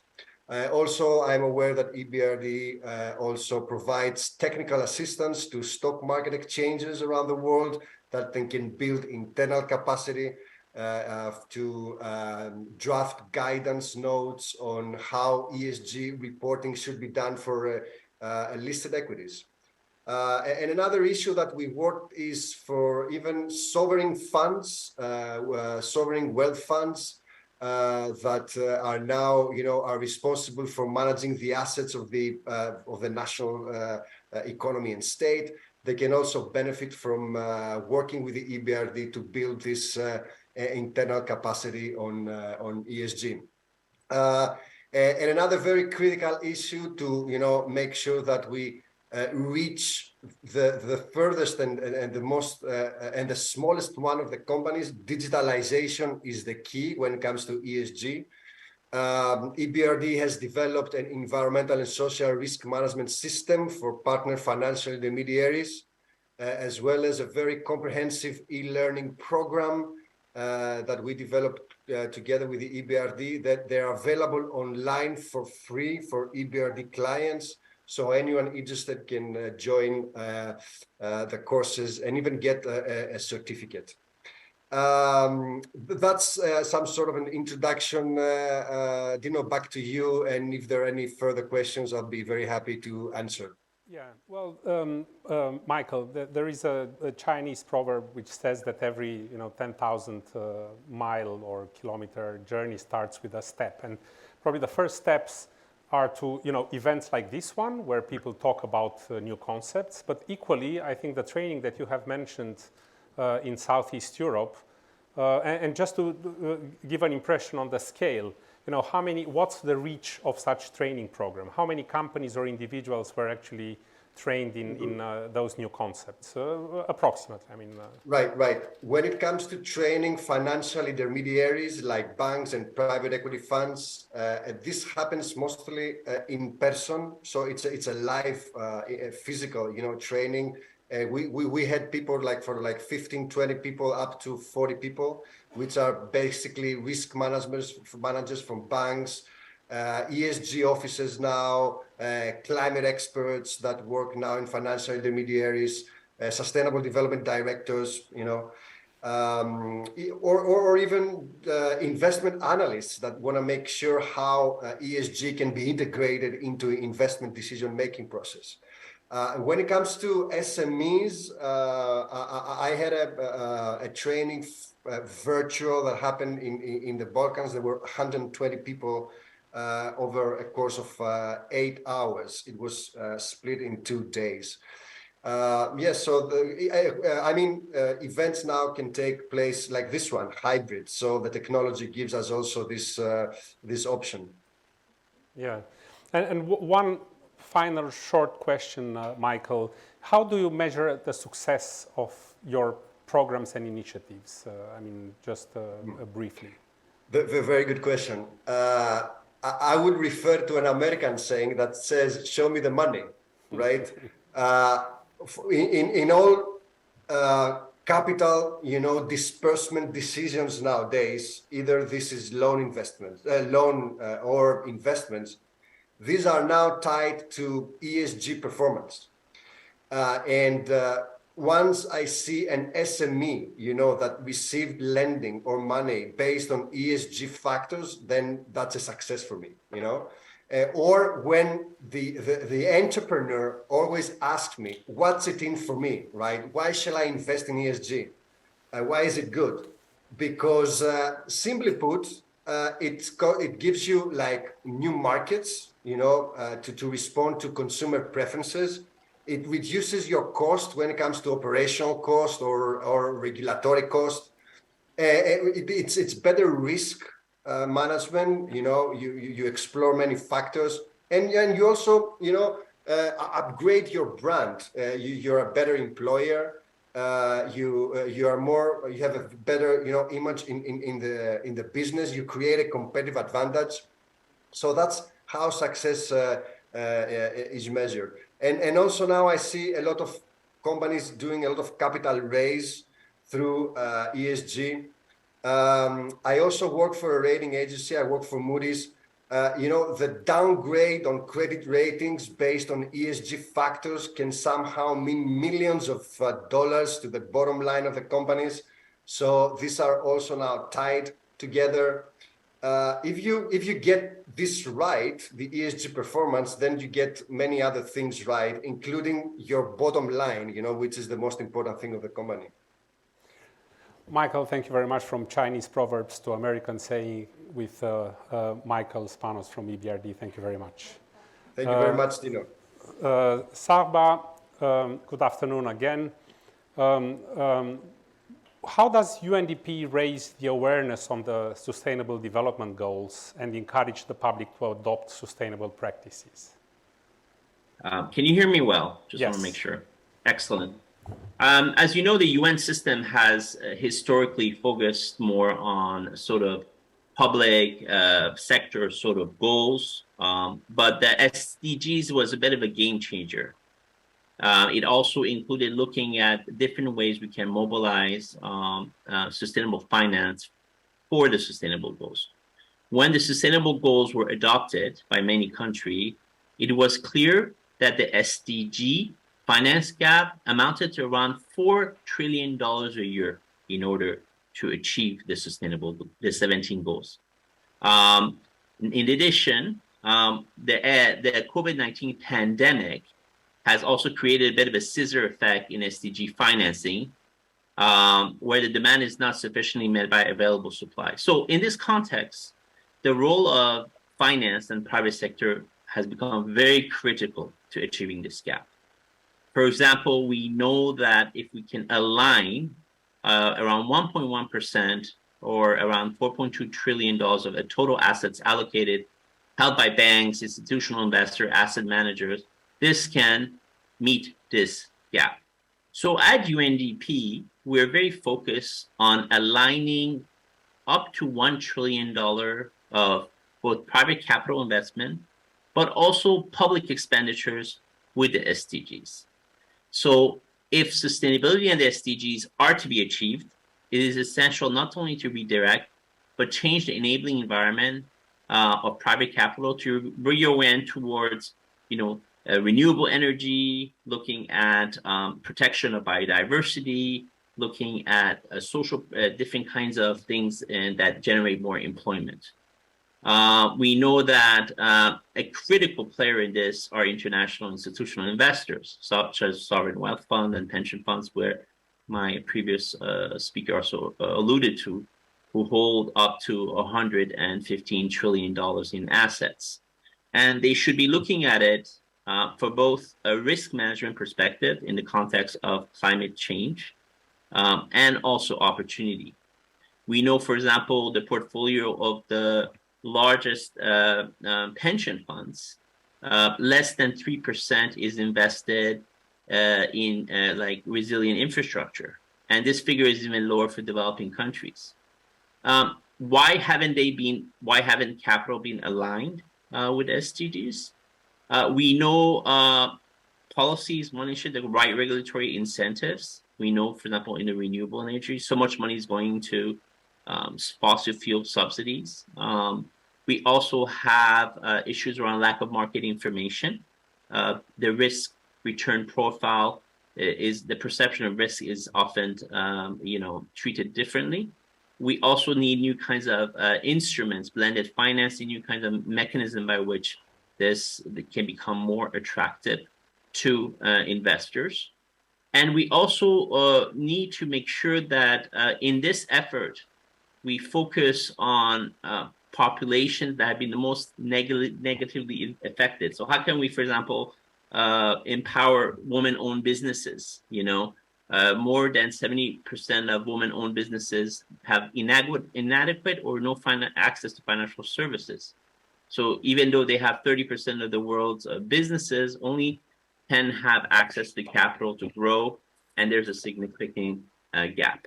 But there are also opportunities. I mean, IFC, for example, has highlighted that there's around $23 trillion of investment opportunity through 2030 in areas such as climate smart technology, electric cars, etc. These kinds of opportunities. So as we speak today, from the UNDP perspective, this is why we're very excited to be part of this conference. The private sector plays a very integral role, and we really need to highlight very concrete business opportunities. There are reports that the UN and others has put together around, specifically, we believe there are 4 sectors that are critical: food and agriculture, energy and materials, health and well-being, cities. These are transformational sort of opportunity areas, and they're very specific business models that could be highlighted. Thank you. One more particular question, Sakma, related to the cooperation between the UNDP and the financial sector in Eastern Europe. How do you help this promotion of sustainable development and the achievement of the Sustainable Development Goals that UNDP has formulated? Sure, I'm happy to give concrete examples. For example, we support SMEs in Moldova and in the region through one flagship initiative we have what's called Impact Venture Accelerator, which was established in 2017, and we support over 33 existing incubators and accelerators to basically focus on SDG viable business models. We've, like from circular economy to, financial services. For example, the one in Denmark, which has also been involved in Moldova, has taken SMEs on a 6-month innovation journey, and colleagues in the context of Moldova, for example, it is supporting SMEs, and including external employee engagement. There's 5 companies that have been chosen from various sectors of the 22 in Moldova in the education, ICT, and financial services. And it's a combination of business advisory services and also market sort of opportunities, especially I think in the context of the Green Deal. This is going to be quite an important sort of work that needs to be done to upgrade the capabilities. Furthermore, we are very interested in supporting reporting, sustainable reporting. I mean, an important pillar is to understand the impact of businesses. We have a framework around impact reporting, how we can support ESG reporting for companies through the SDG investor enterprise map and enterprise standards. So we have a whole set of toolkits of interventions that we're already doing in Moldova. We also have been working in innovative financing around blockchain and other things also in Moldova. Thank you very much. Sarba, thanks a lot. And one final question on the support that UNDP provides for the development of green finance and investment opportunities in Moldova, in just a few sentences. Sure. I mean, you might have seen the news. I mean, UNDP, has been working in the energy sector, renewable energy sector. Recently, there was a sort of announcement. We do policy de-risking. We're not basically a bank. We are not actually financiers, but we provide technical assistance around policy de-risking. We do knowledge of transfer know-how around specific technologies. And also, we're trying to look at how to, ensure end users also benefit, especially the vulnerable. So I think in the recent news, you can see how UNDP is working with other partners in the energy sector. Thank you very much. Sarba, thanks a lot. We're now moving to Oksana. Oksana, before we move into the questions, maybe you can introduce Finance in Motion just briefly so that we give the context for the questions that will follow. First of all, thank you for the opportunity to join today's discussion. And I will also want to extend a big thank you to the teams of AmCham and PwC for the great initiative and for the selection of the topic. For me, being a representative of an impact asset manager, this is just music to our ears. So just indeed to give a bit of background on our activities, I'm representing Finance in Motion, which is an impact asset manager headquartered in Frankfurt that aims at addressing social and environmental challenges while also delivering sustainable long-term returns. As of today, Finance in Motion is advising 9 impact investment funds that are all investing in emerging markets and are aiming towards addressing climate change, biodiversity conservation, the sustainable use of natural resources, and promotion of financial inclusion. What is important is that all our 9 funds They are actually working towards sustainable investment objectives, and therefore they do qualify as Article 9 funds under the Sustainable Finance Disclosure Regulations. What does this mean? It's actually the fact that our funds are aiming to make a positive change or positive impact on the society and on the environment through sustainable investments, while at the same time having a non-financial objective at the core of their offering. And of course, all our funds are ESG aligned. Out of these 9 funds, 2 are operating in Moldova, and me together with my team, we are very happy to represent these 2 funds in Moldova and the larger region, because we are actually in charge of managing the activities in the European Eastern Neighborhood region, which includes Moldova, Ukraine, Belarus, and the Caucasus, Armenia, Azerbaijan, and Georgia, and also in Romania.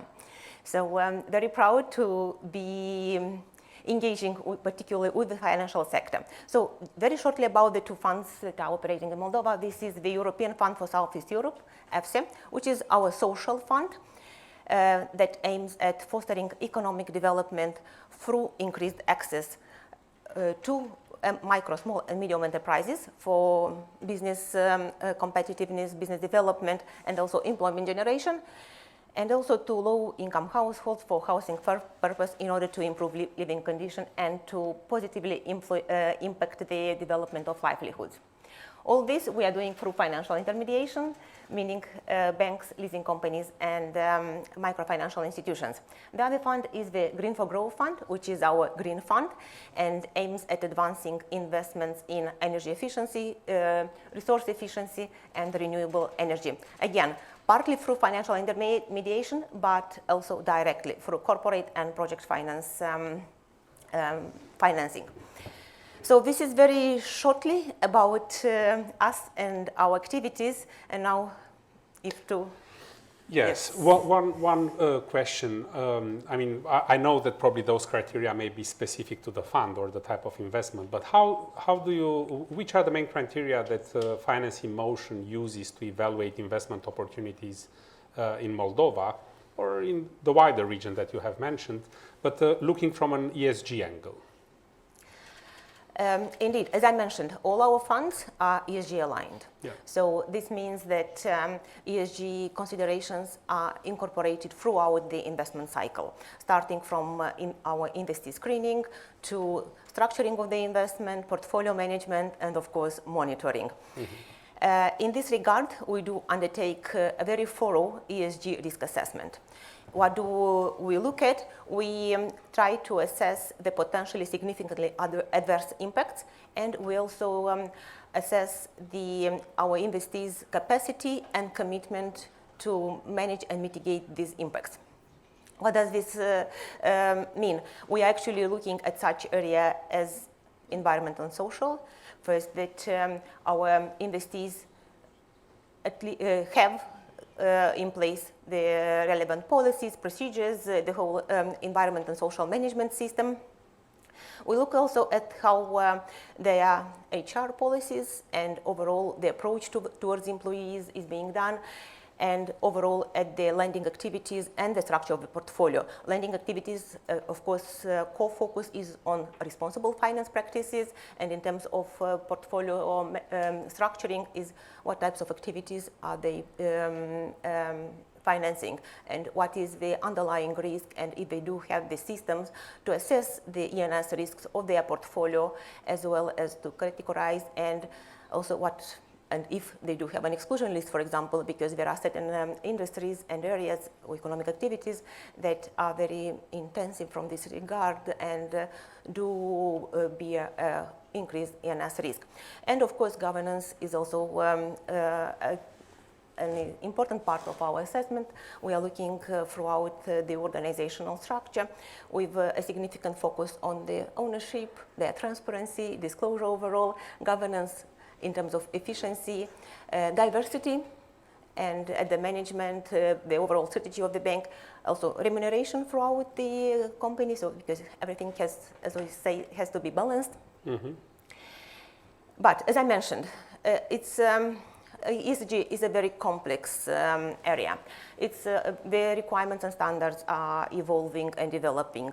Of course, we do, as part of our due diligence, we do identify various gaps, weaknesses, shortcomings. But for us, what is important, as I mentioned, we do assess the investees' capacities and commitment. And I think nowadays we put a lot of focus on commitment.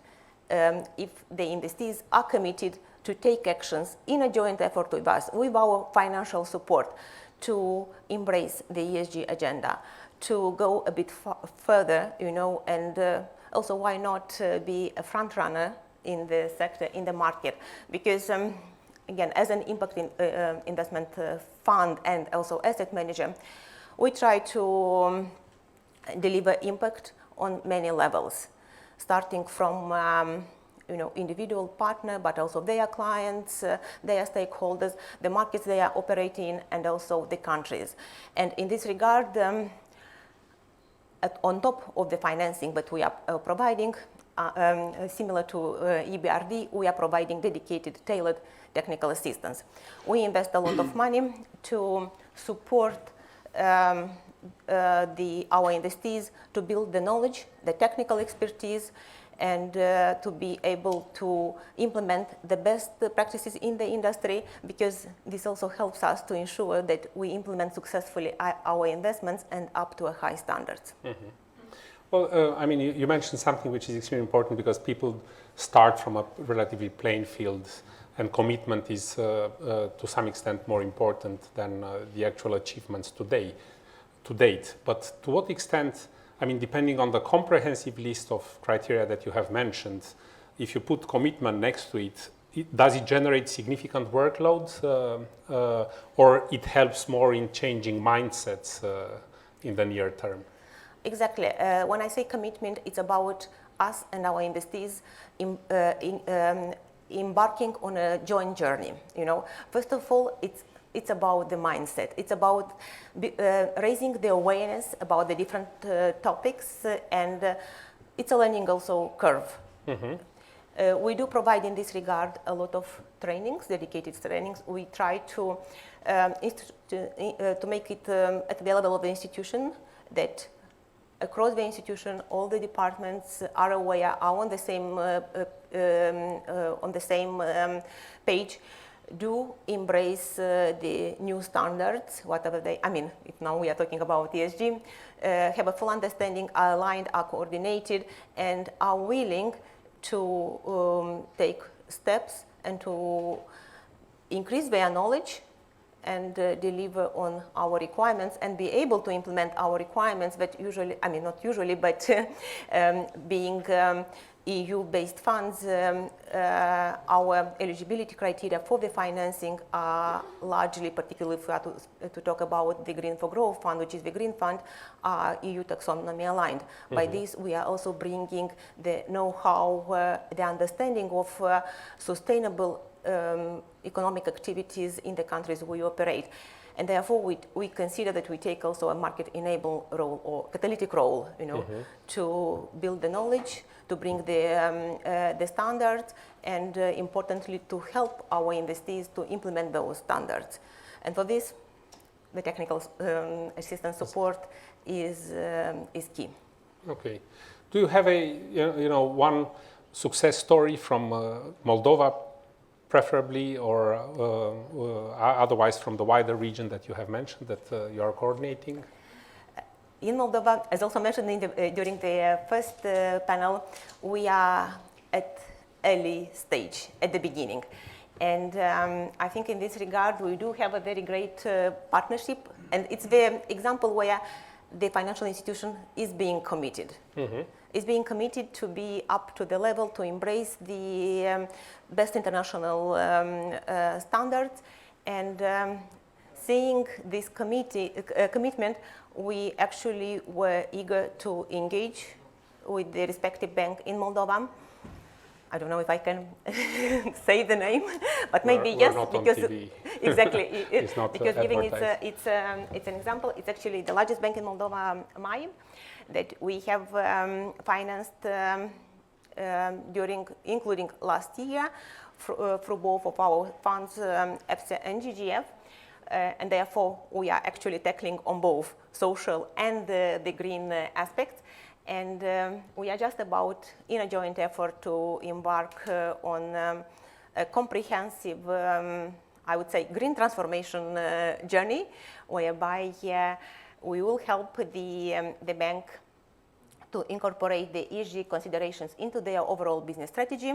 We will build their expertise in this regard, and we will help them develop also and incorporate the sustainability principles and objectives into their lending processes. And importantly, we will help them to properly disclose all their ESG efforts, because disclosure and communication, be it internal or external, is also imperative part of the process. Oksana, thank you very much. I think this brings, if you want, the concept to a live example, which I think is extremely helpful. Dieter, good afternoon again. Moving now to the insurance sector, what are the main challenges and trends in the insurance sector in the EU, and again from an ESG perspective? Yeah, hello from my side. Hello from Vienna. Thank you very much for having me. Just to make you familiar a bit with the situation we are in as a European insurance group, next year we will celebrate 200 years. So obviously we are a very sustainable insurance group, and we want to continue to do so also in the future. So we take a close look at what is happening around us. You mentioned, Dino, the European Union. The Green Deal also was already mentioned, sustainable finance. It's a huge package, but maybe for all those who are listening today online and at your conference room, let me underline the following. ESG or sustainability, however you want to call it, it is a systemic change. It is not a short-term trend. It is not a fast fashion. It is fundamentally changing the way we do finance, we do economy. I think this is really important to see. It's not something that is trending for the next 4 to 5 years and then we will change again. It is has come to stay. That's really important to see. Legally speaking, of course, we have the European climate law now in the European Union since 2021. And this law is basically obliging all the 27 member states. But indirectly, of course, it's also somehow obliging the financial industry. And that's exactly where we are coming in.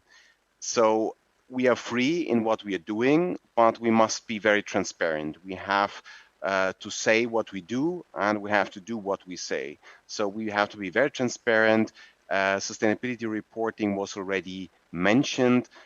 This will be tightened even further in the future. We will have new standards to report.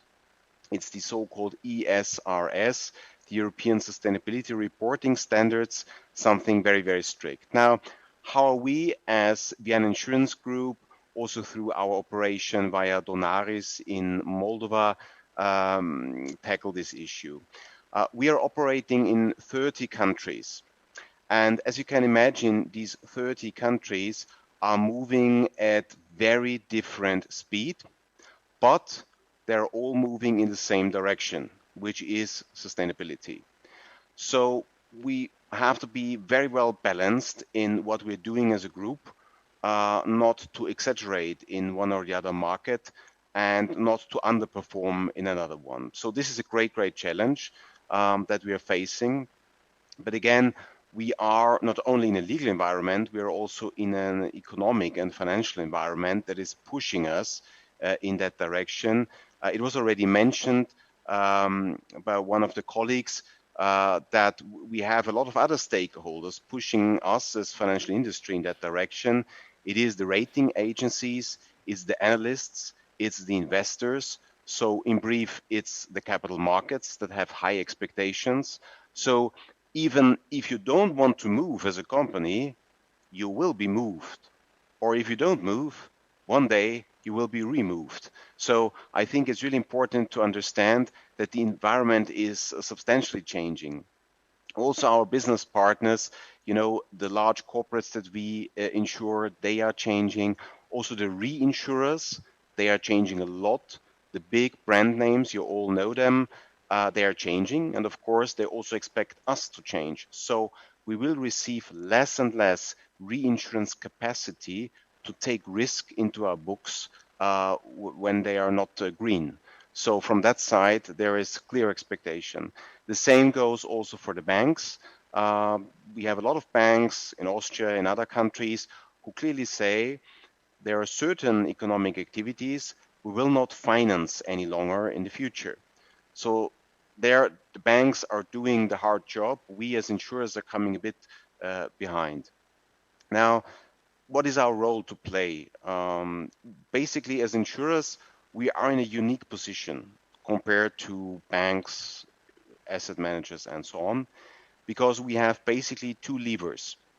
First, we are investors, and second, we are protectors. We take the risk in our books, we underwrite a certain risk. And if you allow me very briefly, I'm mindful of time, on the investment side, I think it's important to do some expectation management because yes, it's true. The European insurance industry is the largest institutional investor in Europe. 10 trillion euro are currently invested by the European insurance sector. This is impressive. And if you look at all the figures that are presented by the European Commission and many others that are needed to do the transformation, because as it has been said, it's absolutely true, the public can't do it alone. They need also private investors. But these 10 trillion euro, they are not on our bank account. They are invested. So they are not available in the short term. So this will take time to shift the investment portfolio. That's one point. So that's the time dimension. The other one is, where are we invested? We are predominantly invested in sovereign bonds. It's really important. So we finance a lot of countries and we will continue to do so. That's important. So lots of sovereign bonds, also lots of corporate bonds, predominantly banks. So there is not so much capital available and left to invest in other companies of the real economy that are transitioning. But of course, we take a close look into those companies, whether they transform or not, because this is also risk then in our own portfolio if they do not transform. So that's on the investment side very briefly. If you allow me 1-2 minutes about the underwriting, of course, it's crucial. We take the risk in our books and the physical risk is changing. We all see the storms, we see hail, we see flooding, we see that the intensity is changing. We see wildfires also, and we have to react to that. And we have to manage this physical risk. So we'll take a closer look into what our customers are doing, predominantly the large corporate customers, of course, but also, let's say, the medium-sized ones. And the very last sentence, and this is really important, it's dear to our heart at VIG. The social aspect was mentioned very often, and this is very close to our hearts. You know, we will stay with our customers in all loyalty. We will change together. We will take this transition together. It's a common journey that we'll take, but we are not inclined, you know, to sort out customers because they don't fit into our portfolio any longer. We hear that from some other financial market participants. We don't do so. We are strongly, deeply rooted in Central Eastern Europe. It is a demanding region when it comes to ESG, but we are here to stay, we're here to support, and we're here to protect. And this is our mission, and this is also our ambition. Thank you. And you will most likely add another 200 years or so to the legacy of Vienna Insurance Group in this part of the world. Thank you very much, Dieter. Vitalie, now moving to one of the local institutions. I trust that the implementation of an impactful ESG framework is high on your agenda. How exactly is your bank integrating the ESG consideration into its lending, investment, but also risk management strategies? Yes, thank you. Thank you, Dino. Thank you. The previous speakers already touched some of the points. What I would like to stress from the very beginning is that Victoria Bank, I think, is at the beginning of this ESG journey. But the important part, I believe, is that we acknowledged it very seriously.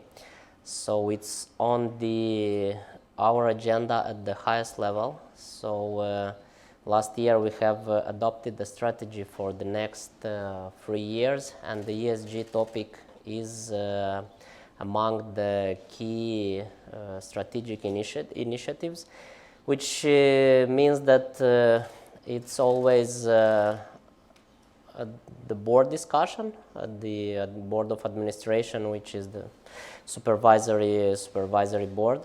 Then it's on the agenda of the discussion of the executive, and now the challenge is to spread it throughout the organization, to make it real, not just various high-level words. So what we are doing practically in this respect, we have a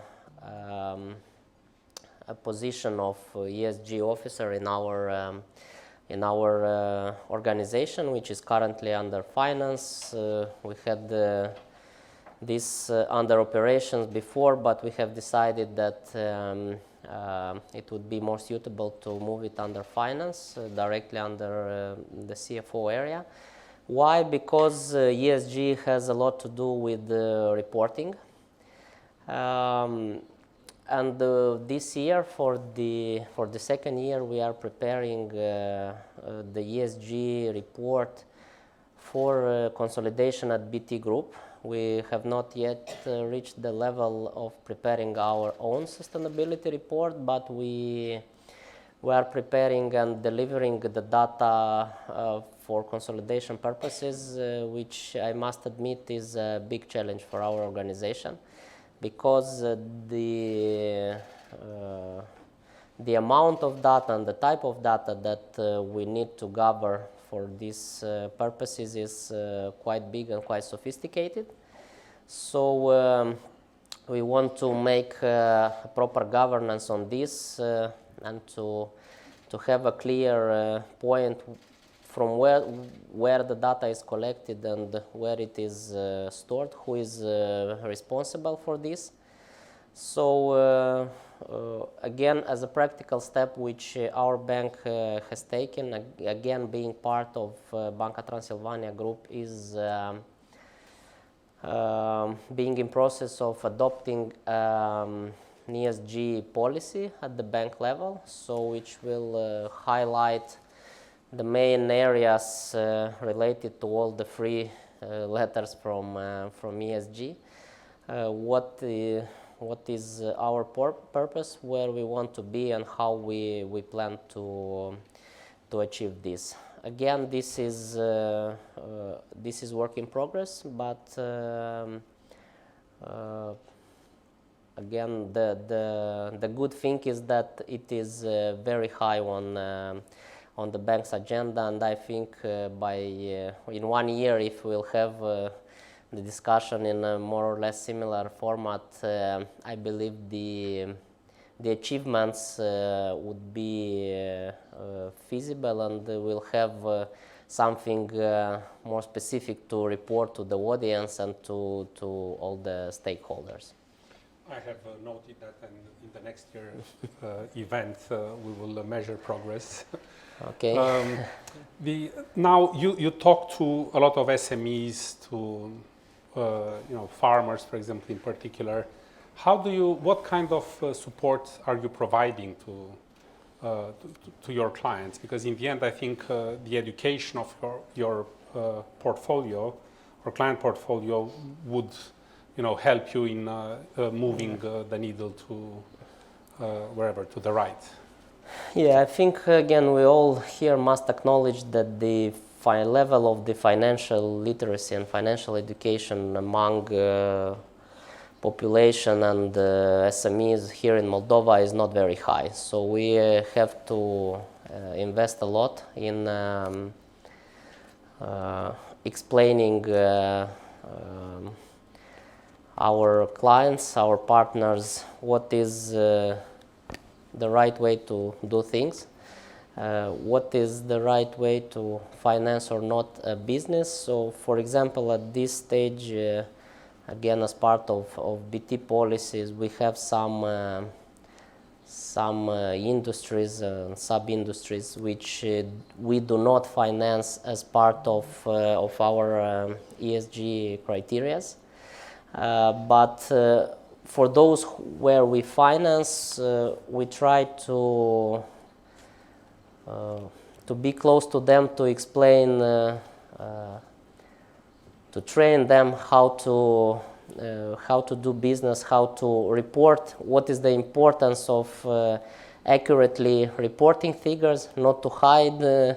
We still have this mindset in Moldova that someone is trying to steal from you or whatever. The entrepreneurs especially have this reluctancy in being transparent, in providing data, in reporting accurately, mainly because they are afraid. So we are trying to promote transparency to them by various trainings, by various discussions, events and so on. So SME sector is a core sector for our bank.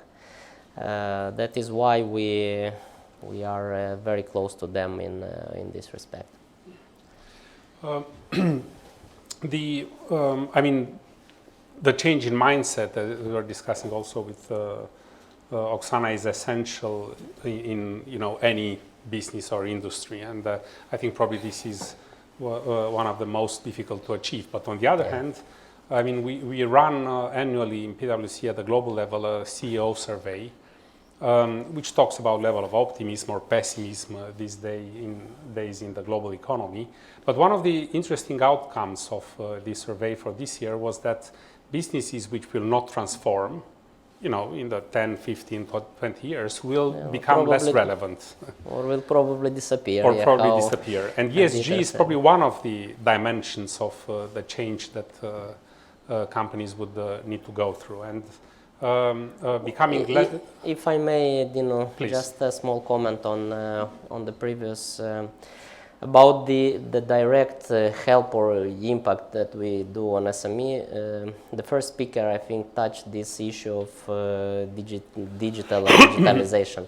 So I think what the banks can do, and we put a lot of effort in this respect, of making most of our services, so up to 100% of our services available digital, which obviously bring a positive impact and reduce the carbon footprint, let's say. It's quite difficult to measure this, clients being, and the bank and its client being digital, how it's translated into some numbers on economies, on various savings that we've made in a specific area, but it's still this area, or measuring the impact is also on our agenda. But going digital, I believe, for the financial sector is a key, and it's a direct measure that we can take to make an impact in this ESG area. So. Yeah, no, absolutely. So I think we've learned from all speakers that actually it's not about one of the letters, but rather from how we combined the three pillars of this new concept into creating sustained outcome in the years to come. But as always, I think, whenever, for example, I talk to my clients about the concept, they ask, how do we do inside? So maybe just a quick round in the same order as before, starting with Michael. How does your organization, or EBRD in your case, deal with ESG concepts from an internal point of view? I mean, just briefly, without, just showing that you're also practicing what you preach. Right. I'm going to say something about the letters, right? ESG. If we are to decide which one is more critical, right? No matter what the sector is of the company or the organization, if we are to deconstruct, the letters, then I would choose G, and I have evidence to support that. Once you get your governance right, I think you can get pretty much everything right. So one of the requirements of the EBRD, of the performance requirements, is to have at the very senior management level the accountability for ESG, for environmental and social risk management, to be exact. And going back to the case of Victoria Bank, if I may say so, I would strongly suggest, if with all due respect, a committee at the board level to be accountable for ESG issues, and your newly appointed ESG officer to be reporting to this committee. Because in all financing from now on, and I'm talking this year on, financing needs to be tied to Paris alignment, the Paris Climate Agreement. So there's got to be capacity and knowledge and skills, even at the board level, to understand why an organization like EBRD or other multilateral development banks would give money based only on the credential that Paris alignment is met. So EBRD has developed a Paris alignment methodology for direct and indirect investments. It's uploaded on their website, and you can see how now financing is channeled through responsible investment, opportunities to meet the objectives of the Green Deal. So now all the puzzles come together under the EU Sustainable Finance Framework. Back to you, Dino. Thanks very much, Michael. Sakba? At UNDP, we've had a number of internal moonshots to basically move all of our vehicles to electric, get our buildings to become smart, to reduce our carbon footprint. So you have those kinds of sort of initiatives that have had a transformative effect. One point I wanted to highlight related to the two other discussant is risk financing is becoming a really important area, especially for reinsurers and the whole insurance sector, this whole issue of risk, looking at the risk. So I'm glad that was highlighted. The other one is in the recent COP, there's been a new thing that says 30% of biodiversity of land needs to be protected by 2030. Biodiversity was not on the radar screen of Wall Street or financial. It went from zero to being a very material sort of thing. So what we're seeing in a period of 1 or 2 years, acceleration of understanding of negative externalities, which are increasingly going to be taken into account through regulatory means, which have very material impact to the financial sector. I mean, Moldova, for example, has around 15% coverage of biodiversity in the south, with the arid region. So in the industries in specific areas like agriculture will also need to take that into account. Thank you very much. Thank you, Sarma. Oksana? Yeah, I think we walk our talk by the nature of our business. Being an impact asset manager, meaning impact at the core and at the heart of whatever we do. And here I mean by the way we structure, design, and advise and manage our funds. I think that's the evidence, because as I mentioned, we have 9 funds. Every fund is very specific, tackling on a social or environmental or governance issue.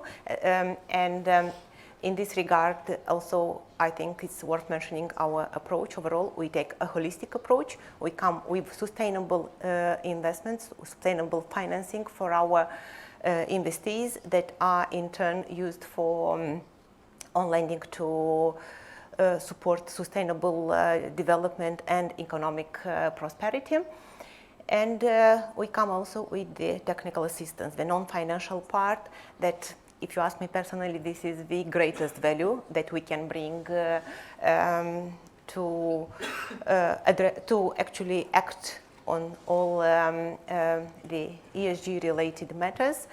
Plus, as I mentioned, we do not limit our activities to the investees and their clients. We try to really go much and way beyond, also working and engaging with at the policy level, particularly with the regulators, because if we are to speak about for example, a reduction of in CO2 emissions, we cannot just aim at financing one company in order to enable it to reduce CO2 reduction.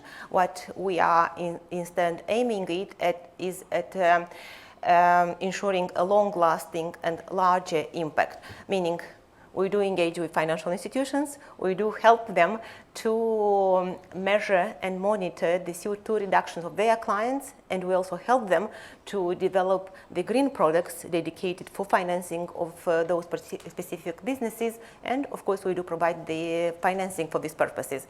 So I think it's a complete circle. Exactly, it's a complete circle, and it's, as we call it, it's a holistic approach. And in order to enable the financial institutions, we do engage very actively with the regulators. And here I have a very interesting example from the region. We are very proud with our Green for Growth Fund that we have engaged with the National Bank of Georgia. You know, I think in the region, Georgia stands out in many respects, including in the financial sector, having a very innovative and advanced regulator. So we engaged with the National Bank of Georgia to help them put together the sustainable finance taxonomy. So, namely, we helped them, actually, with the support of PwC team, to mention. Exactly. We actually helped them to align with the EU taxonomy, but with due consideration of the specifics of the local economy and of the local context, and to also help them to formulate and design the technical requirements for particularly the green part. Thank you very much. Very enlightening. Dieter? I will respond in two ways. First, I can fully underline what Michael said. Governance is key. So our ESG department that I'm heading is directly located under the group CEO. So it has a high importance to the group. Second, of course, as it has been said also by Saba, it's important to take a look at the risk that is associated with ESG. So ESG should be in any organization be strongly rooted in the risk management, but also, of course, in the business itself. ESG should not be isolated, outsourced to some department. It should be at the core of the business of each and every one. Otherwise, it will not succeed. And by the way, this is also the expectation from the financial supervisor, that each and every one in the whole organization is going along the line of ESG. So that's on governance. On action, very last remark, what have we been doing and what will be doing? The first one is we have adopted a couple of years ago a coal exit strategy, so that will not ensure any more coal power plants under certain conditions. The same goes for the investment. So this is our climate action plan, a preliminary one, and we are currently preparing a so-called transition plan that everybody will have to do in Europe in the very near future. What is a transition plan? It's nothing else than a business plan until 2050. Sounds very far away, but also until 2030, and how we will reduce the CO2 in our books, both in the investment book, but also in the underwriting book. So this transition plan is currently under preparation. It's a group-wide plan. So it will cover all 30 countries we are operating in. This is quite a challenge, but we will manage that, and this will be out then by 2025. So you see it's a huge work, but we will do it, and all the other insurers and all the other banks will also do it. So let's get prepared. Thank you. Thank you, Dieter. Vitalia, over to you.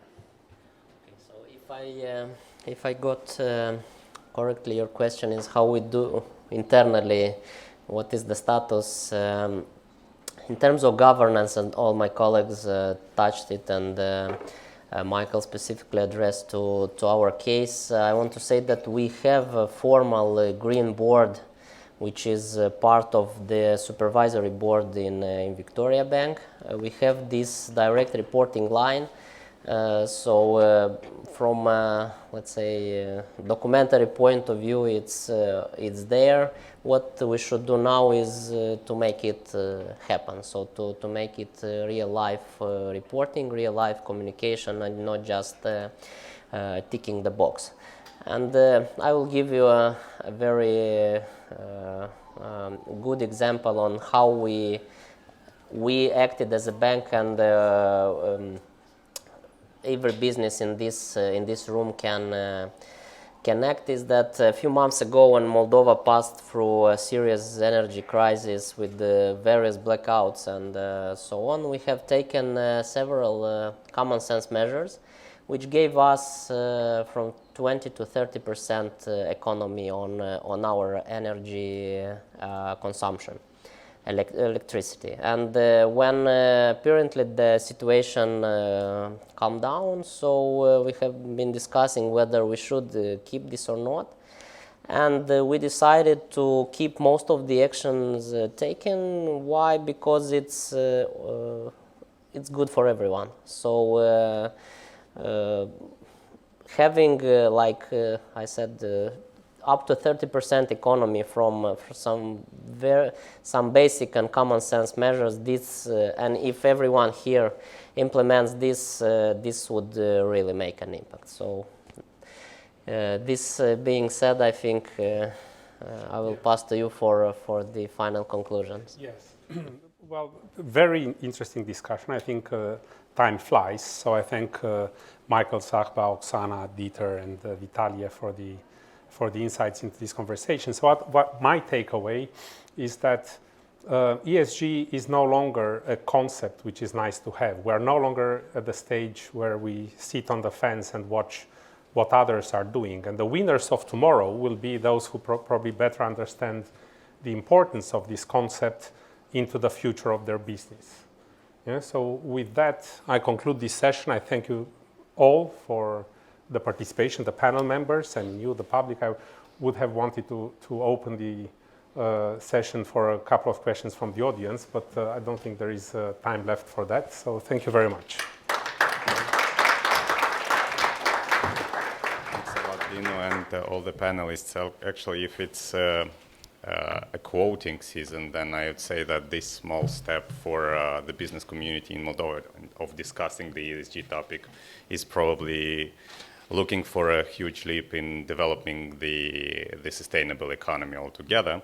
And when we were designing the conference concept together with our partners at AmCham, EBRD, and UNDP, we were thinking how to put it also in a very pragmatic and practical angle.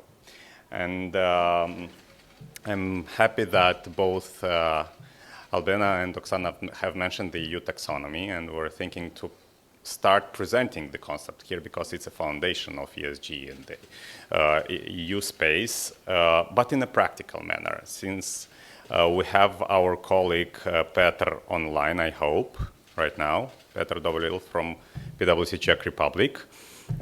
He will be going through the concept of the EU taxonomy via an example of a building construction in the EU space. So how it practically happens and what it actually does mean. And this being said, I will kindly ask Petr to step in, and thanks again to our panel. Thank you. Thank you very much. Good afternoon, ladies and gentlemen. Thank you very much for this kind invitation to hold a very small nutshell session about EU taxonomy and its application.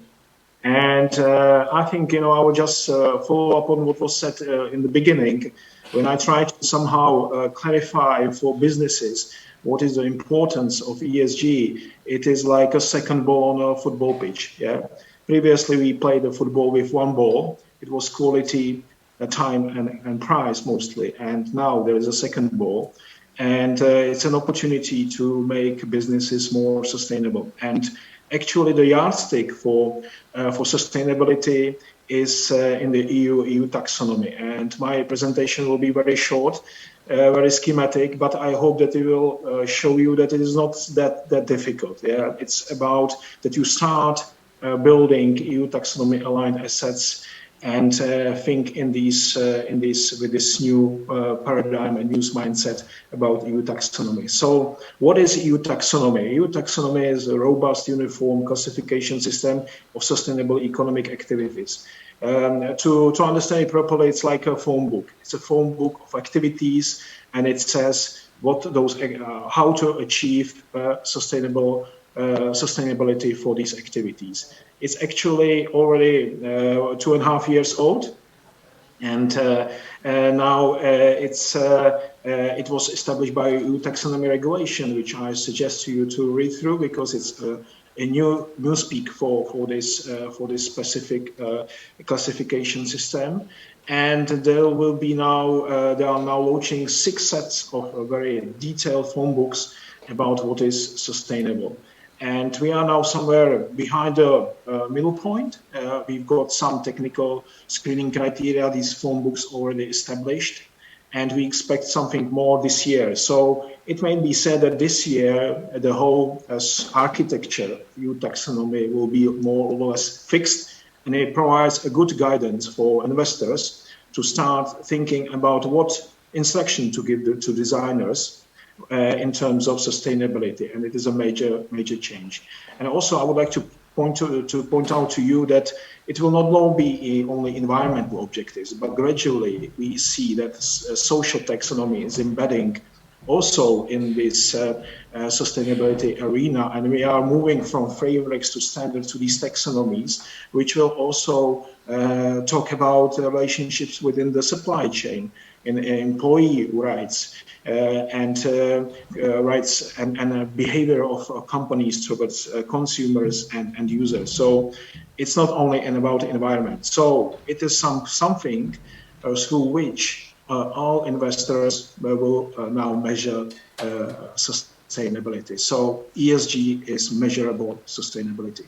So in terms of environmental objectives, and previously, you could look at some different angles of environmental protection, but now it is clear that the six objective framework will guide you through. So it's no longer sufficient to look at how investment is efficient in terms of greenhouse gas emissions. It should be also resilient to climate change risks, which are changing and which will not be the same risk as we see today, but it's about the look to prepare assets fit for the future. It's also about protection of water. It's about how we deal with materials in circular economy, and it's also about pollution prevention and control, and finally about protection and restoration of biodiversity and ecosystems. So just imagine that this EU taxonomy for each economic activity says more or less precise criteria, what you need to fulfill to reach 2 levels, what they call do no significant harm level, so which is the basic level, and for some higher aspirations, you might achieve sustainable substantial contribution. So through this, it's like a technical norm which tells you how to embed sustainability into your investments. So what is a environmental sustainable investment or activity? So first, from those 6 environmental objectives, you need to reach the highest level with substantial contribution, at least for one of the objectives which I showed you. So one is in the high premium level. For the rest of those 5 environmental objectives, you need to reach at least the do no significant harm, the medium level, the middle level. and you should comply with certain minimum social safeguards, and you should comply with those technical screening criteria, with those phone books of sustainability, which show you what is sustainable and what is not sustainable.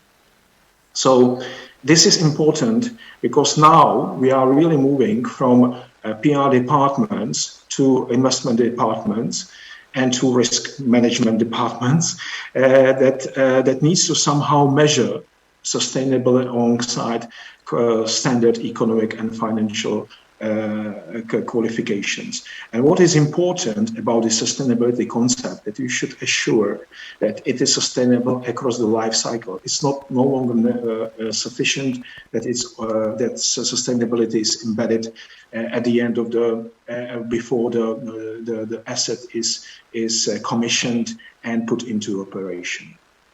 So what is the arrangement of these phone books? This is an example of one set of technical screening criteria through delegated regulation of the European Commission. And as you can see, you see these envelopes or packages alongside certain sectors: forestry, environmental protection and restoration, manufacturing, energy, water supply, transport. And within these categories, within these chapters, you will find specific subject matters which describe certain economic activities and set out specific requirements to make your investments and activities EU taxonomy aligned. They use those NASA codes, so it's fairly intuitive to move and to find those activities, but it is important to say that some of those projects might be composed of several of these activities, so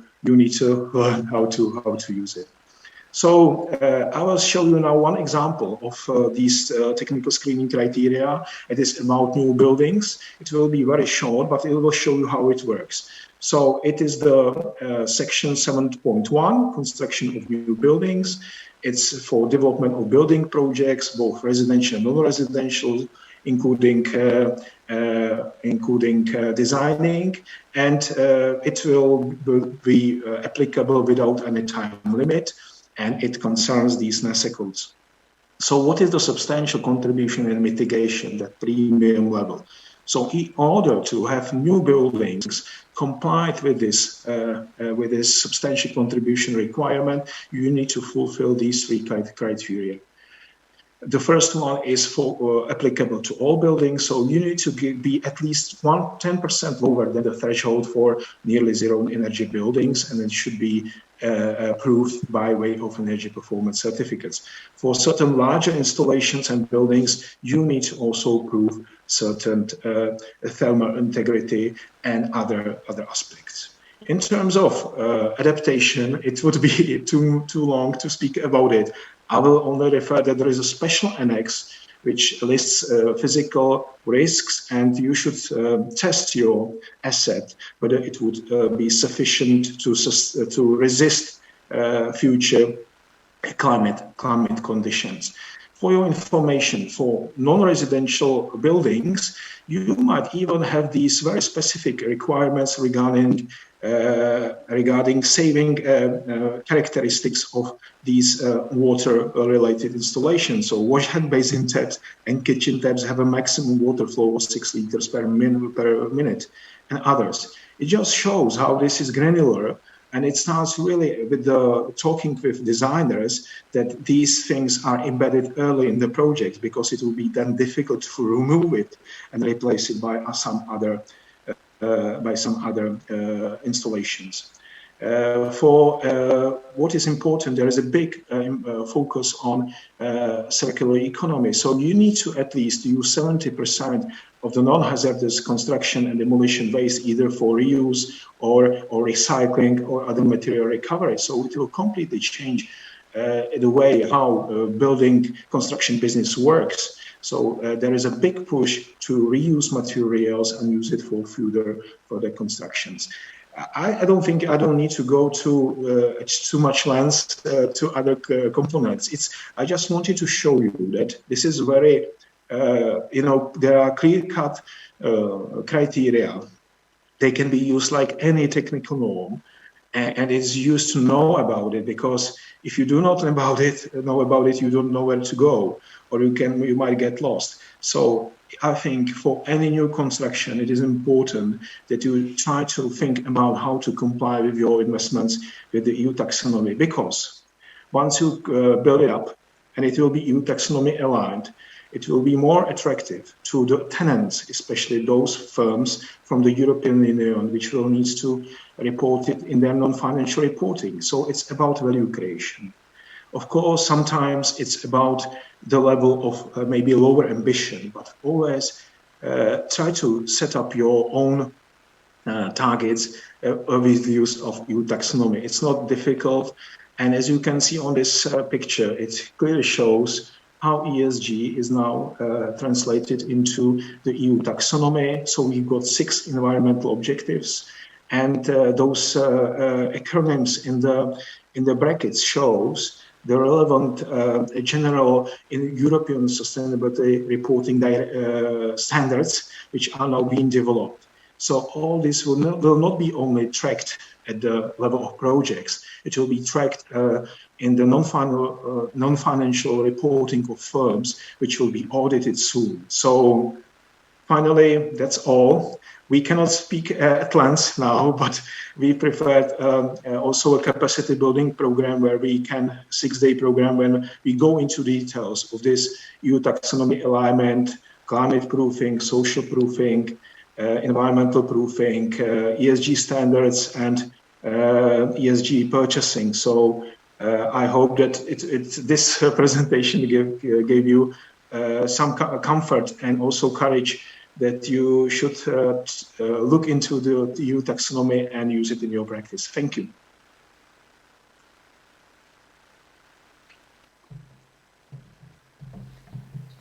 Thank you, Peter. Simple and complicated in the same time, right? I have been already asked if the presentation will be available after the conference, and I admit that it is going to be available. So now we're slowly approaching to the third and the last session of this conference. We have seen in the first panel discussion what's the importance to embrace the ESG trend by the public authorities. Then we move to financial sector, and we have discussed the implication of financial sector players. And now we are going to see what's the role of the private sector, and specifically what is it there for the Moldovan private sector. And for this discussion, we have invited as moderator Marcela Lefter. Marcela, you of course know Marcela as a very active person within the AmCham business community. Marcela is leading the Green Transition Committee within AmCham, and she is also a board member. But first of all, she is CEO and founder of Sidera Green. She's an energy professional, again, more than 20 years of expertise. I have estimated that today's moderators altogether have something like 70 years of expertise, which is nice, isn't it? Needless to say that Marcela is an already recognized voice of promoting the green transition, decarbonization, massive deployment of renewables. So Marcela, the floor is yours. Let's see what is there. Thank you very much, Mila. So normally we are speaking about sustainability from the point of view of how to become renewable, more sustainable. You know, I like very much these topics. But today we have to discuss how we embrace all these requirements in our businesses. If is it important for Moldova local businesses, for multinational companies, for Moldovan businesses as EU exporter, or as a supplier in a big value chain of big European or international groups. So let me welcome and present our distinguished speakers. Nicola Lutens, Group Sustainability Manager at Vetropark. Nicola, are you with us? Vetropack is a EU producer of packaging operates a glass production factory in Moldova. Vitaly Butnaru, Senior Finance Officer at Transoil Group. Transoil is a leading agribusiness company, exporter to EU and other markets of Moldovan origin products. Ina Sandu, Organization Human Resources and Communication Director at Lafarge. Lafarge is a EU cement producer, large EU cement producer, present also with production in Moldova. Cristina Mândrescu, CSR Manager at Orange Moldova. Orange is a telecom service provider as part of the EU large-based group. So, Moldova does not yet have legislation requiring its companies and other businesses to monitor the compliance with human rights and environmental standards throughout their value chains. However, such requirements might be becoming increasingly relevant for Moldovan companies, given the country's dependence on trade and investment flows with the European Union. The new ESG compliance requirements will affect EU companies, but also non-EU companies with significant operations in the EU and those integrated into value chains of large EU companies. These developments in the EU and other European countries present new considerations for Moldova-based businesses as they may become subject for human rights, environmental, and good governance due diligence requirements to maintain safe access to the European market. Ignoring the ESG regulations and standards today may result in future penalization, absence of investment, and even loss of important clients in the future. Despite the lack of formal obligations, the private sector in Moldova provides already evidence of some sectoral self-regulation and promotion of voluntary commitments, notably through initiatives led by larger multinational companies. So why we invited today representatives of multinational companies in our panel. And I would like to start with you, Nicola. So what does mean for Vetropec to be sustainable? And how Vetropec complies with ESG requirements? To thank you for the invitation, for inviting us, and I would like also to congratulate the American Chamber and PwC for the very good initiative. So I've also attended the other panels, and I think this is really important. So you have gathered, governments, the financial sector, and also the corporates. I think it's really a very, very good initiative. So I have some slides. I don't know if you can share it or I have to share it myself. Let's share you.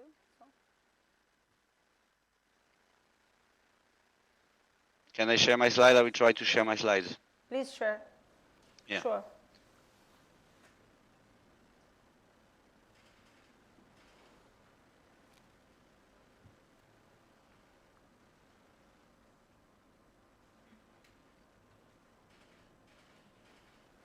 Okay, can you see my screen?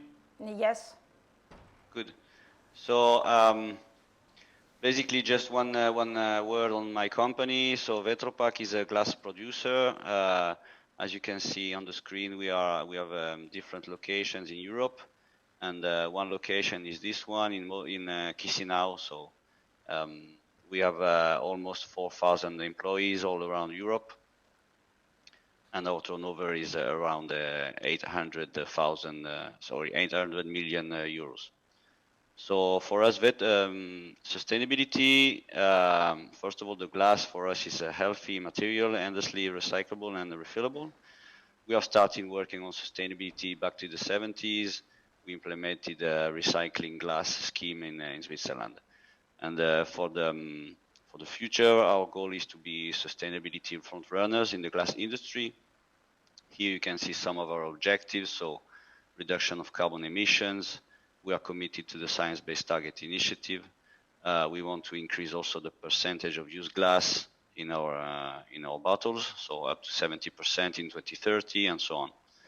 And regarding to the specific topic, so as a multinational company, of course, we have already been active in this topic since many years. So here you can see that the first annual report that we've done on sustainability was 8 years ago in 2014, We are reporting according to the Global Reporting Initiative, GRI. We are reporting to EcoVadis platform and meta audits. So, I mean, this is something that we have been doing for some years. But what we can see, and also I remember that your panelists before said that basically there is a huge increase now in this moment on requirements, both on, let's say, voluntary commitments and also mandatory commitments. So on the left, you can see some initiatives at the global level, like a Science-Based Target Initiative or Renewable Electricity 100, CDP. So those ones are more, voluntary commitments, but they are more and more asked, by investors and customers. So it's like being mandatory. And also TCFD is another disclosure that is becoming mandatory, for example, in Switzerland. And we talk also before in the previous panels, the European directives. So, for example, CSRD, so Corporate Sustainability Reporting Directive, and another one which is the Directive on Corporate Sustainability Due Diligence.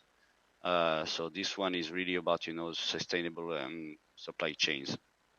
And another also coming law from Europe that will have an impact on Moldova is the carbon border adjustment mechanism. So I think you can see here, I wanted also to share some slides just to give you an idea of visually, of all the activities that are coming, that are already here and that are on draft and that will come in the coming years. So I think, yeah, it's really important, to start working on these topics. So very quickly, my final words, for introduction was, and the suggestion, for Moldovan companies that don't wait, be proactive, because first of all, sustainability is the right thing to do for the people, for the planet, and also for the profit. So as we said, and we've seen, governments are asking for that, and investors are asking for that, and also, big brands and the customers are asking for that. So my suggestion is to really be proactive, look at what's going on in the world, regarding sustainability, and also asking your stakeholders, so your investors and your customers, what they are asking, what they are expecting from you. And then, of course, start really, acting. So basically, doing something for the environment, for your people, for your community, engage with your suppliers. So I would say that's it from my side. Thank you, Nicola. So we are very curious when we started to embrace ESG requirements as voluntary. So it came from shareholders, from some from competition into finance to access to maybe to another kind of funds, or from the competition for your final consumer. So when it's mandatory, we understand, but when we have to embrace voluntary. Yeah, of course. I mean, I would say that it's really coming from everywhere, So in our case, what we see is it is requested mainly from our main customers, so big brands.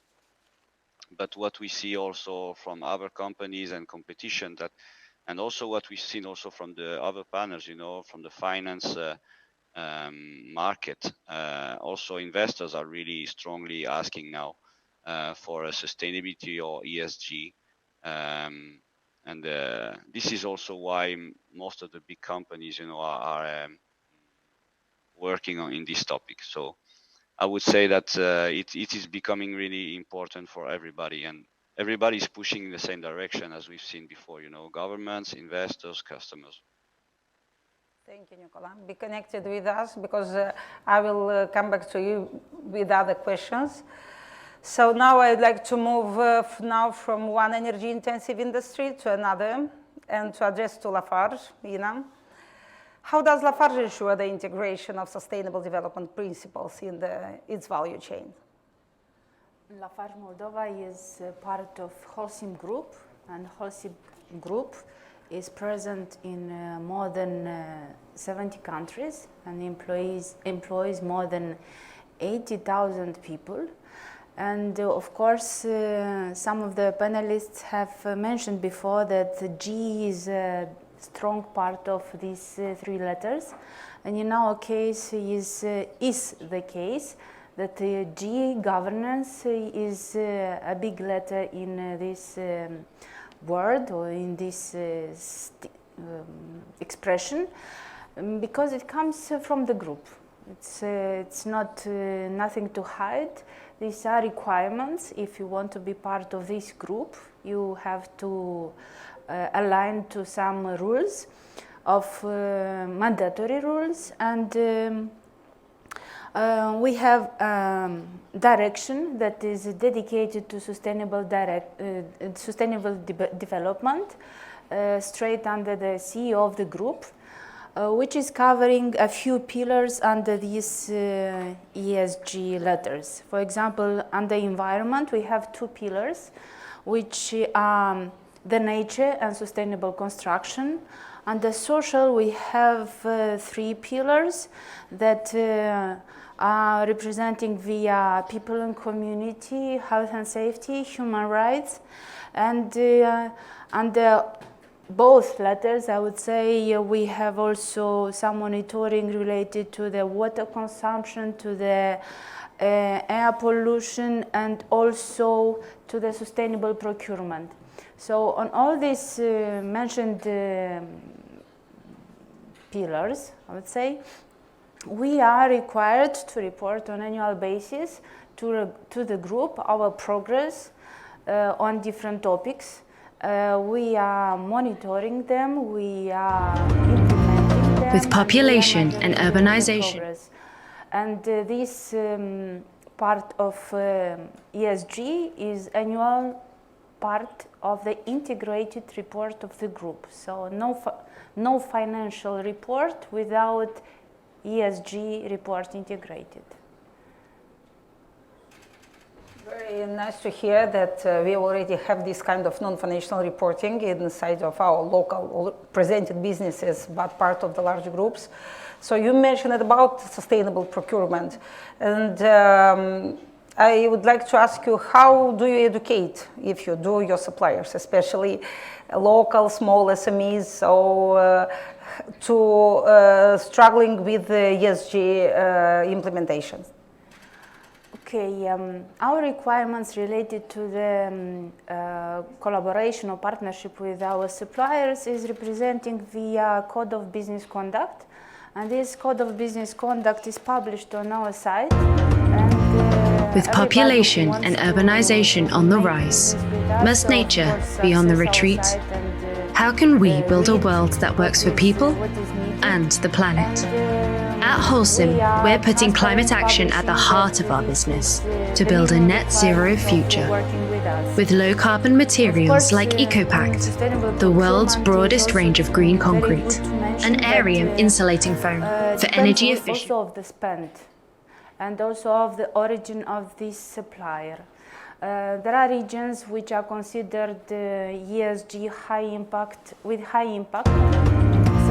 With population and urbanization on the rise, with high impact on ESG, and this is usually the ex-Soviet Union countries, and there are also companies that are considered with low impact on ESG. This is mainly coming from EU countries, and based on this criteria and based on the total spend per supplier, there are different requirements. And we cannot say that we are making mandatory for all our suppliers these rules, but they are increasing as the amount spent with them are increased. Their communication is transparent. We, with the procurement team, support our suppliers in completing the declarations or the proof that they are aligned at the minimum or at the medium at the requested level. And if somebody is not aligned today, but he wants or they want to work with us, they know the criteria, they can read all the required rules on our side and be better to be a next supplier for us in the next period. Yeah, in your example, we can see direct economic advantages for these small SMEs that want to participate in your procurement process. So to be aligned to the ESG requirements of your group, and at the same time, they have a kind of mandatory, and kind of direct economic advantages. And it's an ecosystem that the big multinational companies is creating by its value chains, and including by educating all the participants in the value chains and all the suppliers, services. Actually, embracing ESG is not only for the internal, it's also for the external. Everything what is client or is supplier or is community, of course, it's touched and influenced by the company's behavior related to ESG. Thank you very much, Ina. Thank you. So now I would like to move from industrial products to food industry. We have here Transoil, so it's a local business and is a EU exporter. So we are very curious to hear from you, to share your experience, how Transoil is started or not already to implement some ESG policies. And if it's this consideration, ESG consideration, matter or not for Transoil current activity, or is something like future plans? Please, Vitaly. Thank you very much, Marcella. In the first instance, I'd like to thank AmCham and PwC for organizing this very important event, and the fact that starting the discussion on ESG topic is very important for the country and for the businesses as well, but for the society, generally speaking, particularly because of the EU candidacy that Moldova got this year, or last year, 2022. Now, a couple of words on Transoil. So, Transoil is a regional business with offices in Chisinau, Bucharest, Geneva, Novi Sad, and an office in Middle East. And just a third of the business comes from Moldova.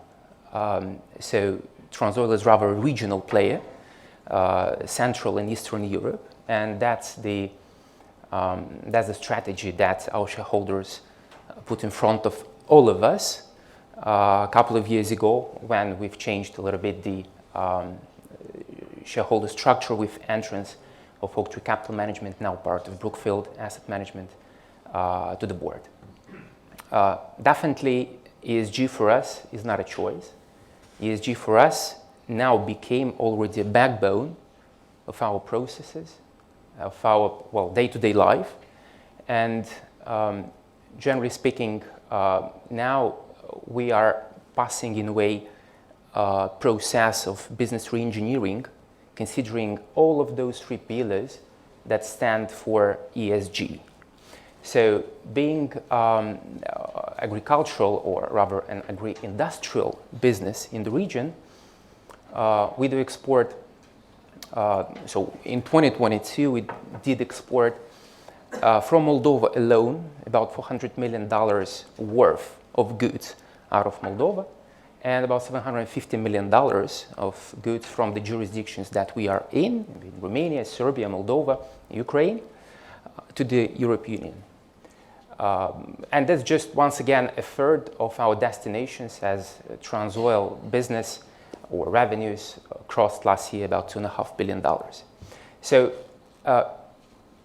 access to the EU for large corporates and for the region, not just for Moldova, Transoil is a large corporate, being one of the largest employer and, number one exporter out of the country, is a very challenging exercise, but also that brings a lot of opportunities.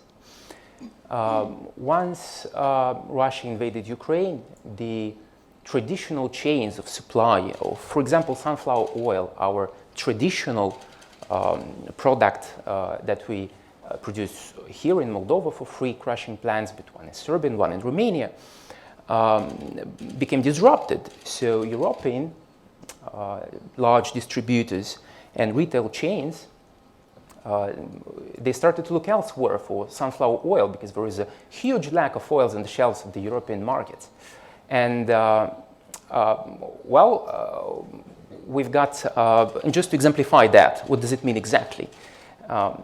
We've got requests or whatever, we've got a lot of requests to supply oil, and we were overwhelmed by this demand. But generally speaking, in the end, we signed an agreement, a supply agreement with a German large distributor. But before that, they literally done, an ESG due deal. And for us, it was a challenge in a way to not being compliant enough, but rather to gather the information.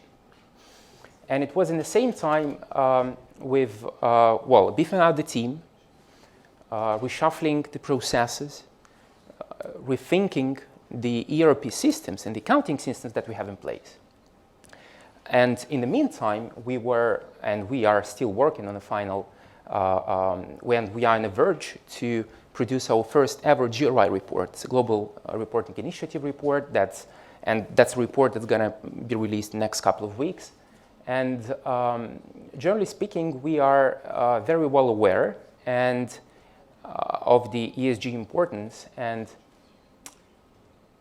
the pillars that are here, I would probably second literally every second speaker in these panels, is that the G, or the governance, the pillar of G that stands for governance, is probably one of the most important, because in the businesses like Transoil, very large businesses regionally, without any group support from elsewhere, from Western Europe or North America, sometimes it's getting challenged. It's just a challenge to get everyone on board. But once you've passed that, once you have your shareholders and C-suite managers aligned with the mindset of the ESG, things are getting more interesting and very effective and efficient. So, I would stop here probably for the moment. So thank you. Thank you, Vitaly. How do you think for other local companies it is important to implement ESG practices? And you mentioned about the high demand on the products for European markets. In this kind of situation like crisis, anybody is checking or not the value chain, how sustainable is the product on the shelf, or is something like we are acting in the crisis?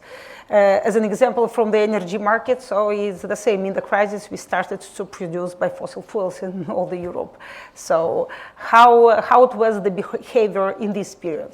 So in reality, what happened is that Transoil, and I believe that applies to the same, or generally to large corporates, they become focal points for ESG implementation and for a source of ESG.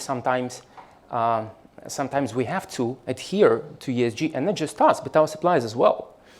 To exemplify that, I could provide an example of a multilateral financial institution that is providing finance to Transoil. It's a Netherlands-based state bank that finances pre-crop activities of our suppliers in Moldova, farmers. And before disbursing the funds, they're doing a value chain due deal. So literally they come here, they land to Chisinau, and they literally go in, a couple of districts, north and south, and they go and they speak to our farmers. And they look where the goods are located, how the crops, cereals are treated, how we treat them, how we at Transoil treat our suppliers, farmers. And once again, without green light from the ESG people at that particular bank or financial institution, multilateral, the disbursement of $43 million facility would be impossible. So ESG is something that we need to all embrace, and we need to actively work on implementation. Otherwise, in 5, maybe 7 or 10 years, the business will shrink because of non-implementation. surprisingly, you may see that the EU directives that are put in a different way, you can see them in Saudi Arabia, you can see them in Oman. So jurisdictions that you are not necessarily expect to see some ESG requirements, or at least information requested from you as a supplier to those markets. But definitely exporters from Republic of Moldova do not need to closely look EU rather as a punishment in a way, but rather to look that as a silver lining that in 5, maybe 7, maybe a decade, everyone in the world would be looking at the ESG through the lenses of compliance and adherence to, and, well, the mindset, obviously. Extremely interesting that we are saying about that already was done some kind of due diligence with farmers, with all the supply chain that you have. So very helpful, I think, for all our participants and our local businesses. So now I'd like to go on and move from manufacturer to service provider. Christina, what are the main Orange Moldova ESG achievements and reporting practices? Good afternoon, everyone. So I'm thrilled to be today and represent Orange Moldova as this, at this stage for Moldova, disruptive event, and speaking about the way we do ESG at Orange. And thank you, Amcham, for this invitation. As part of an international group, digital services provider and network operator in 26 countries, Orange Moldova started its proper CSR journey back in 2007, and by 2013, something like 2014, we were already collecting, tracking, analyzing, and reporting our data related to wastes, energy, and the impact of our social projects. By today, the concept evolved to the point where today we are already monitoring and reporting the data from the ESG framework point of view. Orange Moldova today does not, technically speaking, publish an ESG report, yet our data become part of the Orange Group yearly integrated report. And this is the document and the overview that reflects as well our ESG Engage 2025 strategy, and where we tried and continue being a trusted partner in a responsible digital world.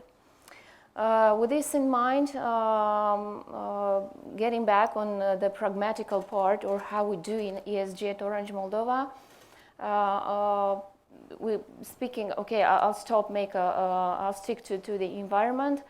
There are two main components that we prioritize, like two pillars for environment. First, it's energy, and it's the energy sobriety and energy efficiency in our networks. Here we have several projects for our radio access network put into place.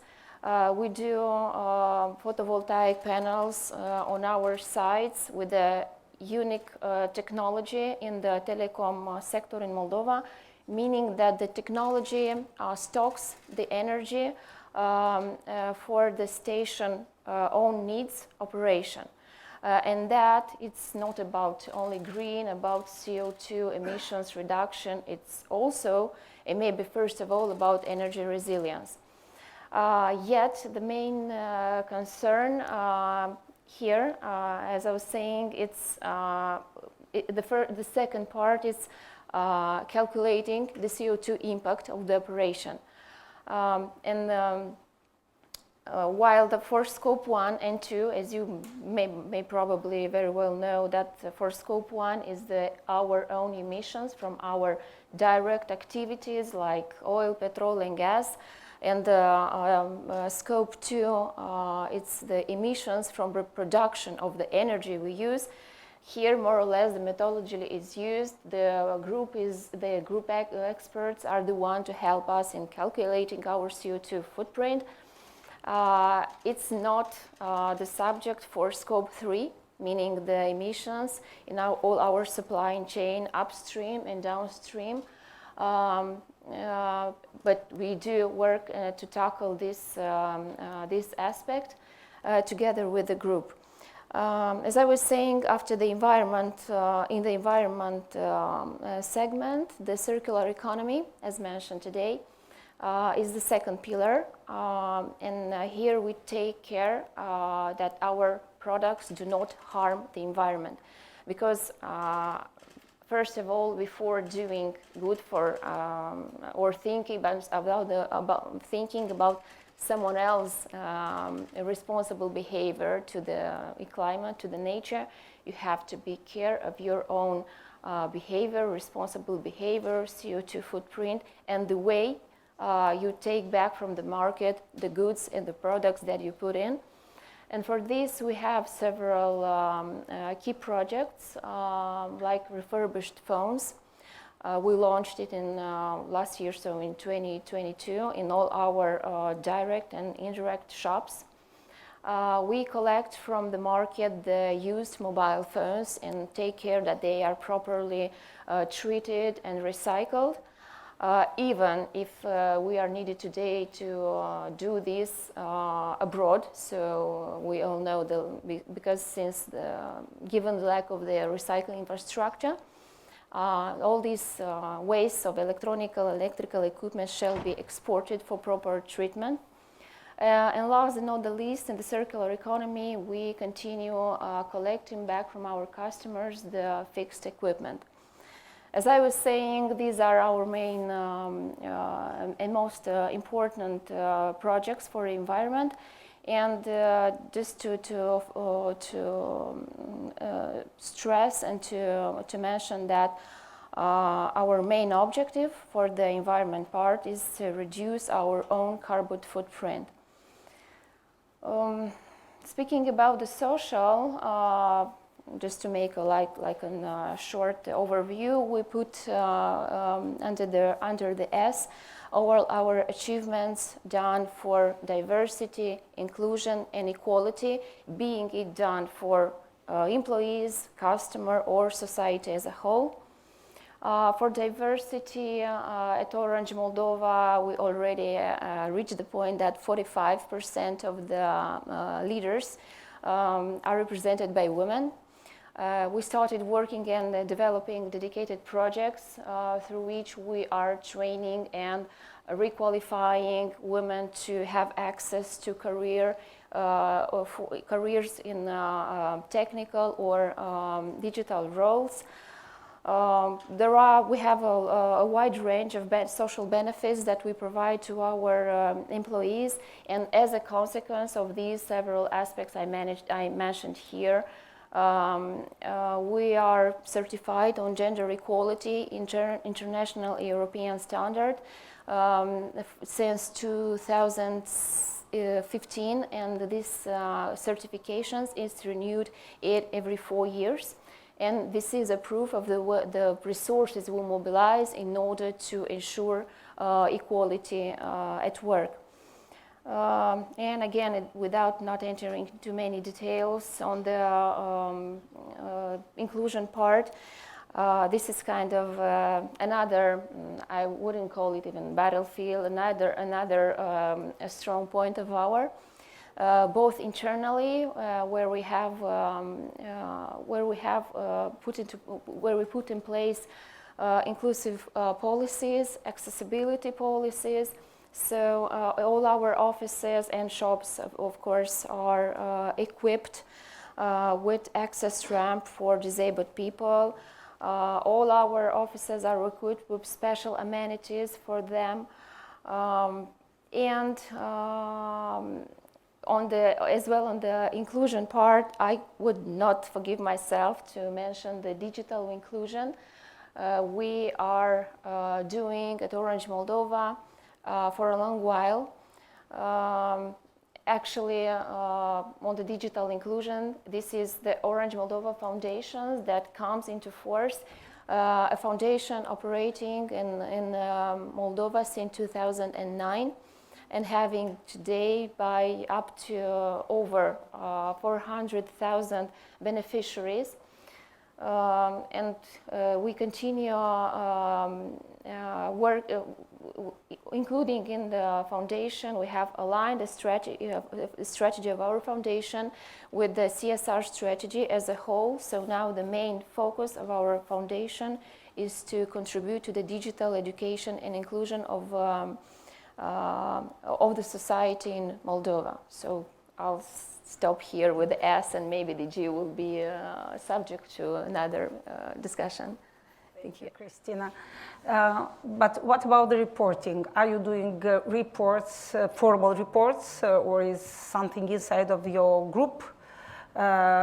All the measures and activities that you mentioned, is something required by the headquarters, or is something decided here, and every country has a kind of independence to take decisions on policies and requirements to be applied in a specific country? Yes, this is very important to be mentioned as well. As I was saying, back in 2014, we were already just reporting some data. For example, myself, without knowing what happens next, without knowing what will be like in 2020, what would mean the ESG reporting. Yes, we do collect, analyze, track the data, and report to the group. This is mandatory. That's what each Orange affiliate is doing. But speaking internally, yes, of course, there is always, at the first step, there is reluctance between the employees of the company. Not everybody understands why we do this, what is the purpose, but with like just every innovation that comes, everything seems too difficult. Everybody seems to be too reluctant until people understand and see the added value of the ESG reporting. Because in time, I guess all the ESG and all the actors in the CSR field understand that it is a matter of cost reduction first. It's a matter of brand power and the positioning on the market. Being socially, environmentally responsible means as well attracting and maintaining talents in your company. It's about having advantages among customers comparing with the competition. So it comes with a lot of advantages in the back. While for as I was saying, although we cannot technically saying that this is our ESG report, we keep informing like our customer, the society on permanent basis, being it on social part through the projects that we do for society, for our employees, being environment and the projects that we offer. So speaking to your customer about ESG becomes more interesting when you are saying, look what you can do being an Orange client. Instead of just throwing your old phone in a drawer and forget it there, you can bring it into the store, and now we can recycle, we can maybe refurbish it and put it back on the market. And this way customer understand that they become part of this ESG movement, and making part of your activity is maybe the most important, at least in Moldova here at this stage. Yeah. General motivation will be from a general awareness, and to educate ourselves, to educate our employees, to educate our partners, and so on. So this is the most important that we have to do for all this, for all the period. A previous speaker said that is not a trend for the next years, is must have to organize and to have a business for a long period of time. So we have to do this kind of education. Yes, it's about growth, and it's about thriving for the long run as well. It's not just a matter of fancy or of show off like. Yeah, so we heard from all of you what is important to adopt sustainability policies in the companies, but all of you are part of the multinational corporations. So how do you think Is it important for local Moldovan company that maybe do not have yet exports to EU, but maybe in the future, and to already start to adopt and to implement voluntary some ESG commitments? Nicola, are you with us? Yes. Yes, so I would say that, of course, you know, the more you are a big company and a multinational company, of course, the more you are exposed to the ESG and sustainability requirements. So, of course, we have been hearing now that, companies like my company or Transoil or Orange and so on, they have been exposed to, you know, to ESG since years now, more than 10 years probably. And I think I would say again, you know, this is the right thing to do. So I mean, the companies, you know, they don't have only to take care about the business, so they also have to take care about the people and then the environment. So first of all, this is the right thing to do, and also I think that it's also good for the business to go there, because you will find opportunities also to reduce your costs. For example, when you talk about energy efficiency or also switching to renewables, you can save some money. And also new business will open, I think. So if you are proactive and you show that you are really improving sustainability, you can connect with new potential customers. So I think it is definitely a good choice, not to wait, you know, the last minute, but to start working on that as soon as possible. Thank you. Vitaly, what do you think? Well, I would definitely go into splitting the question into two parts. First of all is the opportunities and, well, challenges, obviously, that comes with these opportunities. So on the opportunity side, definitely that's a way to go. There are a lot of opportunities linked to the proper ESG implementation, ESG agenda implementation. And here I could just once again exemplify on a case when Transoil was searching for some alternative supplies and generally geographies, or in terms of geography supplies. And we went across Latin America, obviously, and well, to Brazil, being one of the largest producers of corn and soybeans globally. And well, not being necessarily a EU business, rather a regional Central Europe business, we've searched for, well, ESG compliant businesses. As you know that, well, Brazil is ill-fated with deforestation risks, and generally deforestation is heavily linked to Brazil, and all these risks abundant from there. And well, we've looked into about 10 supplies, and just 2 fit the bill. So in reality, the prices that we've been offered from those 2 suppliers were higher than the others. But just because we are, well, we pursue the ESG agenda, we have some internal rules, we have Code of Business Conduct, Code of Ethics, and Code of Supply Chain. And well, we had to pursue a proper supplier from Brazil. Exactly the same works for a Moldovan company. Imagine that whatever Middle East or European company would be searching for suppliers from Central and Eastern Europe. And well, definitely they would be looking at Moldova as well, given the fact that for the last couple of, well, years, we've appeared on the map.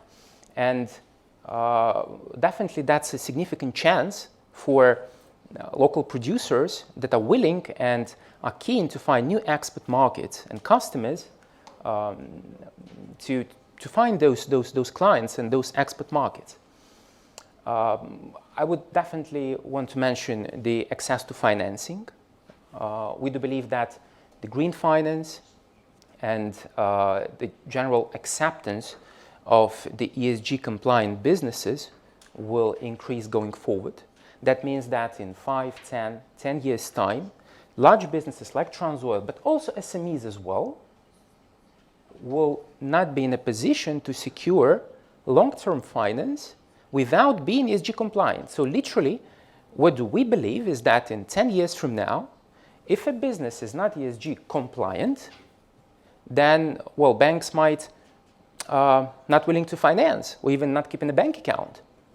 So on the challenges, well, we've came across probably, well, if not a lot of them, probably all of them.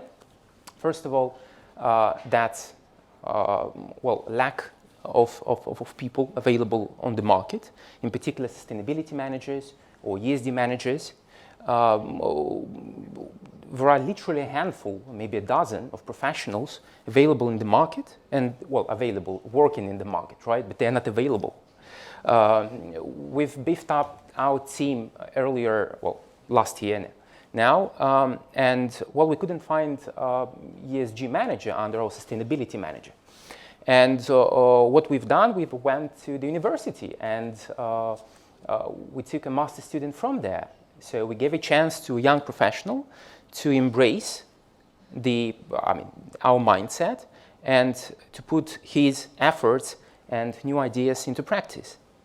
But generally speaking, I'd like to touch upon professional due care and, well, lack of responsibility that we see often, and not just in Republic of Moldova, but in the region, because at Transoil we believe that the future of agriculture in Moldova, which by the way is the leading sector in the country still, lies in industrialization.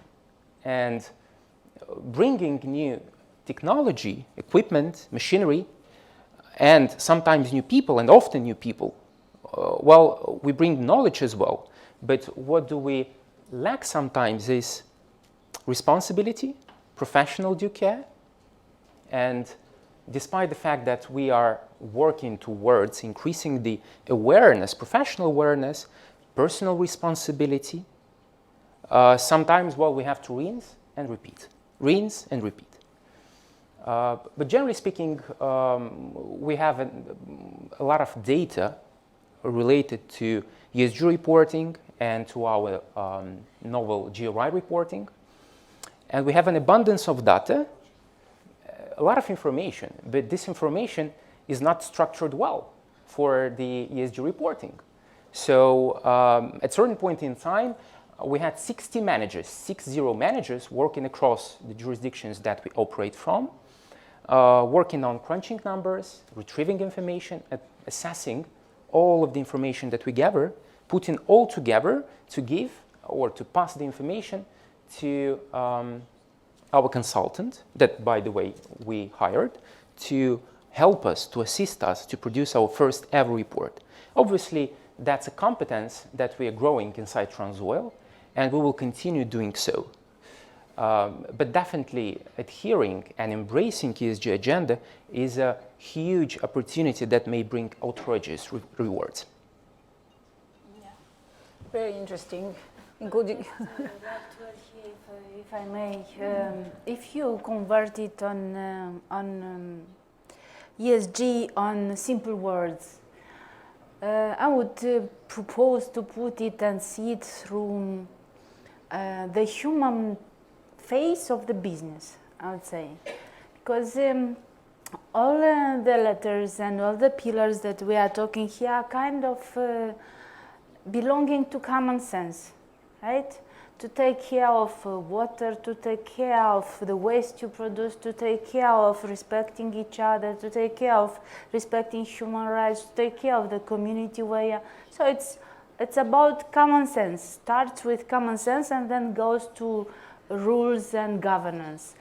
And if you take ES, is actually the human face of the business, and then if we want to be seen, not just business running for profits, and to be sustainable and to have a long run, and to attract in our company a future generation, then we have to embrace and show. Sometimes we embrace it, but we do not communicate, we do not show this human face of the business.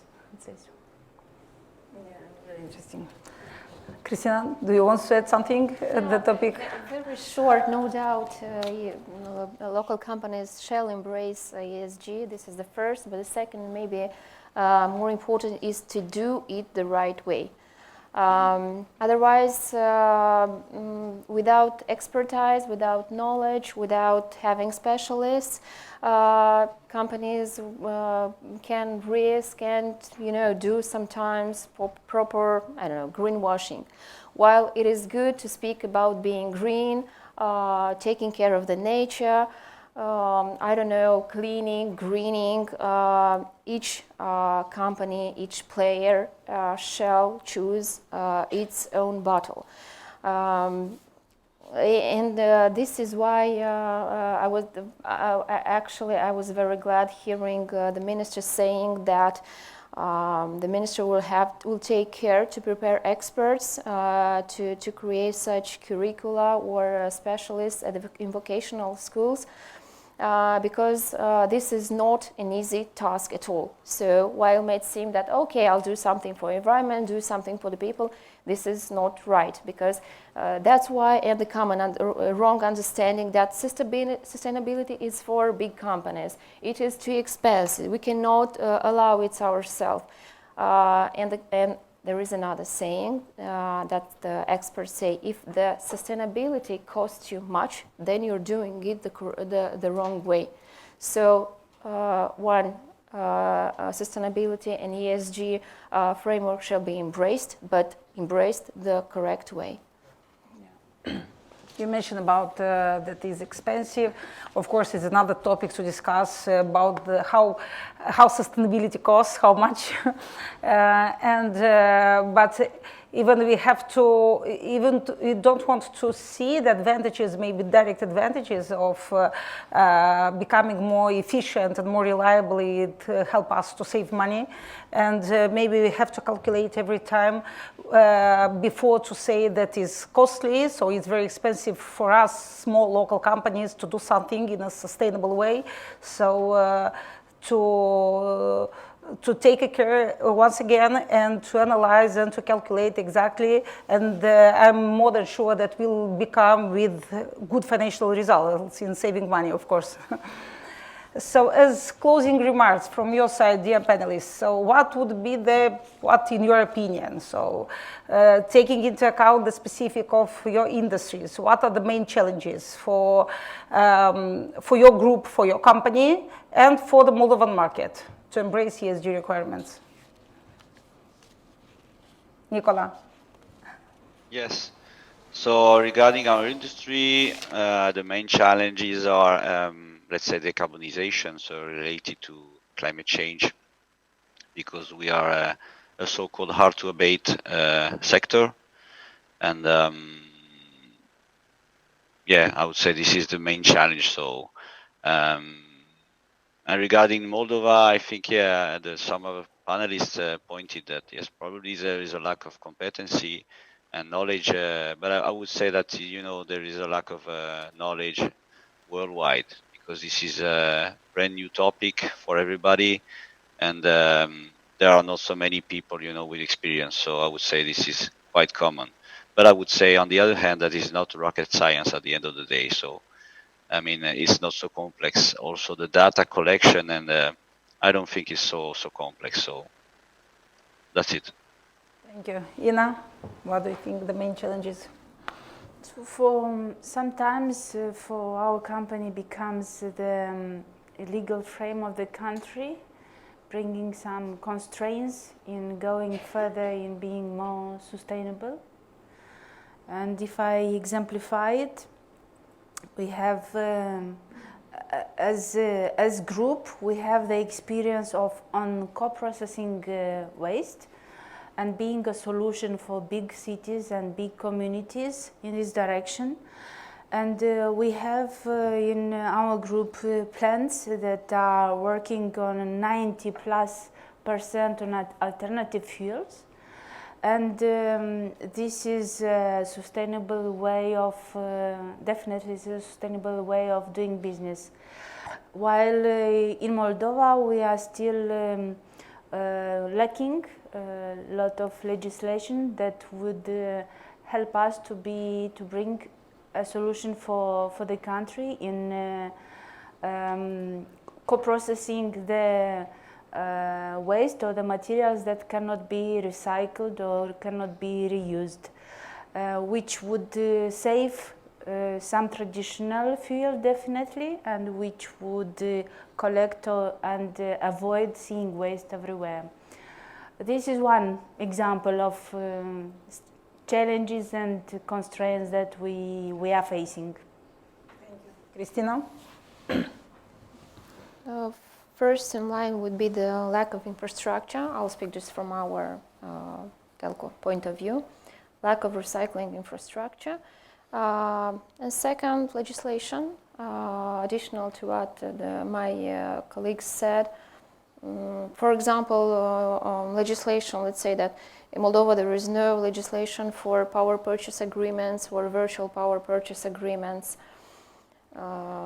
What is an aspect that is of big importance for us. So these main two, infrastructure and legislation.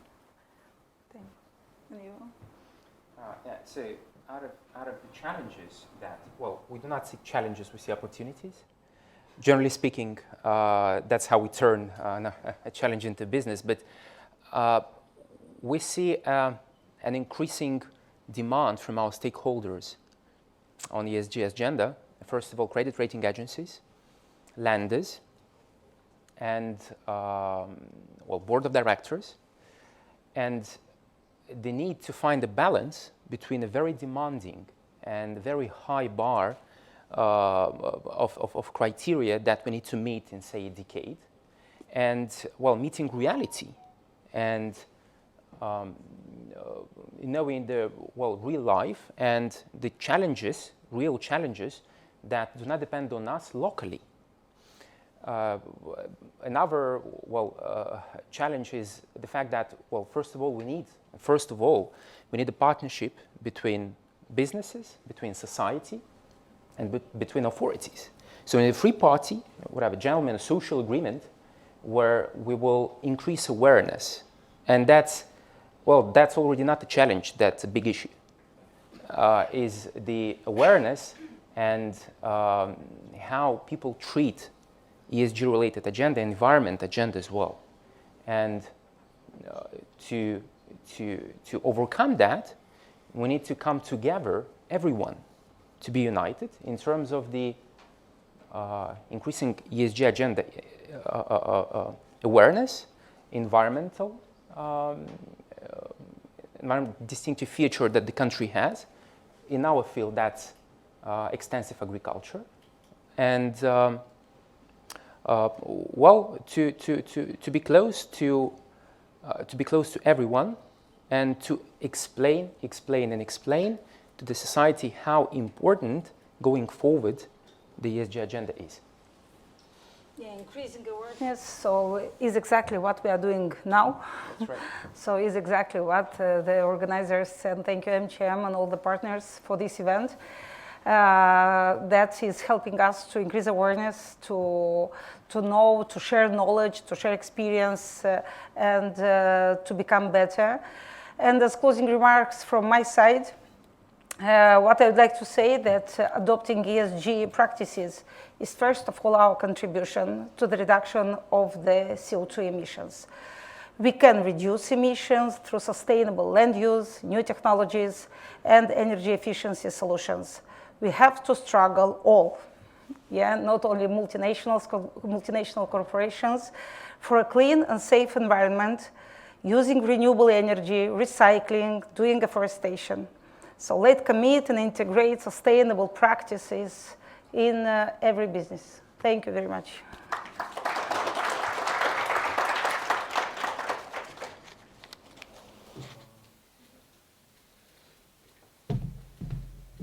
Mila is showing me that I should come here for the final part of this discussion today, and My God, what a journey it was since the first discussion we had, I don't know how many months ago with Mila. Should we start discussing about the topic in the AmCham business community, or is it too early to discuss? We thought it's a good idea to start, but we were expecting to be, well, less interest maybe at that point, and it seems that we've been deeply wrong.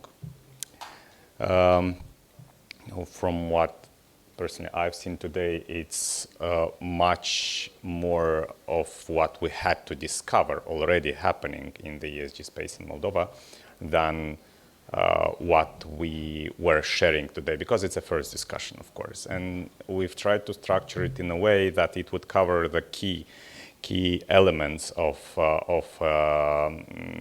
the topic. This is why you have this split in 3 panels.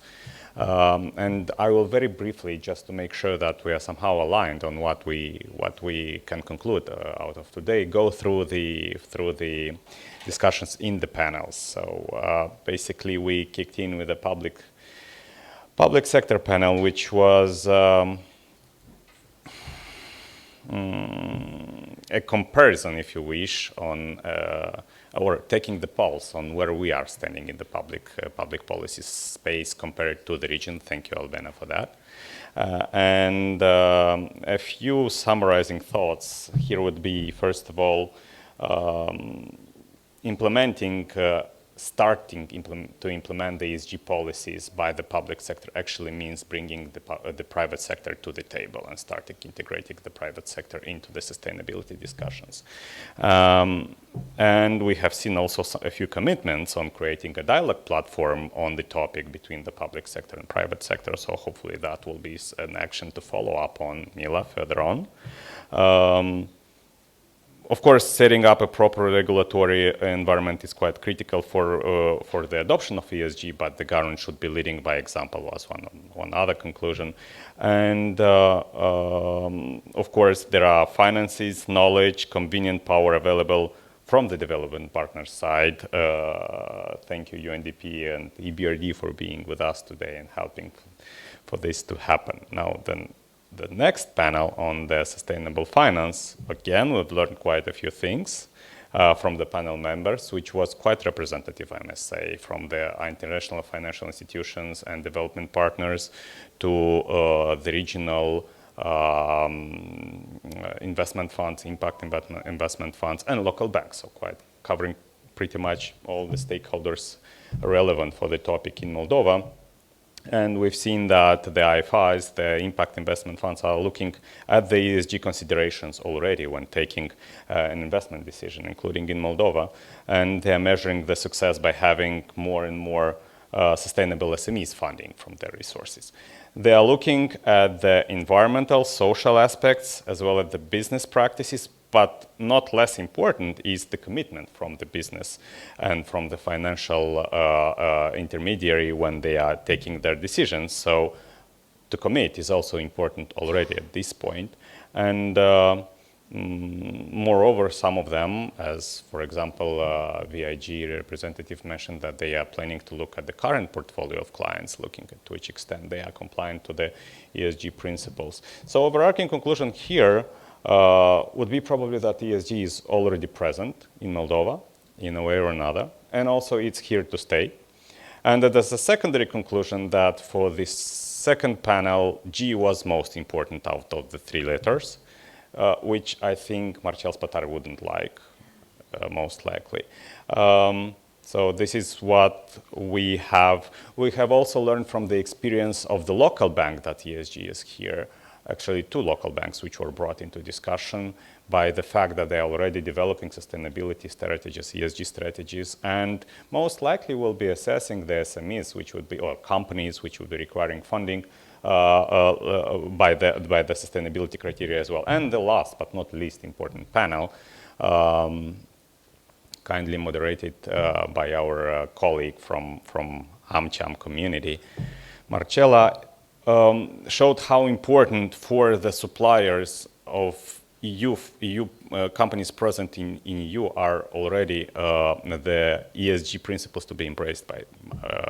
And sometimes the policies or supplier code of conduct are being cascaded from the group. If it's part of the group, sometimes the companies need to adopt themselves already and start understanding. This is why we're trying to build awareness about the topic and try to put it on the map. But irrespective of the way, the direct economic advantage, which Marcella stressed a few times, is there by implementing the ESG policies in the company. Current examples in the agricultural and agro-processing industry show that being funded today already means that you should be prepared for exercises like due diligence on these topics, which is again important. Now, for a service provider, from the service provider standpoint, the E is equally important to the S, and of course to the governance, and we've seen that aspects such as energy efficiency and ensuring equality at work were important and are important for the Moldovan service provider.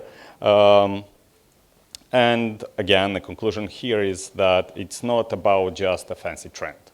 It's about growth and development, which was stated by them.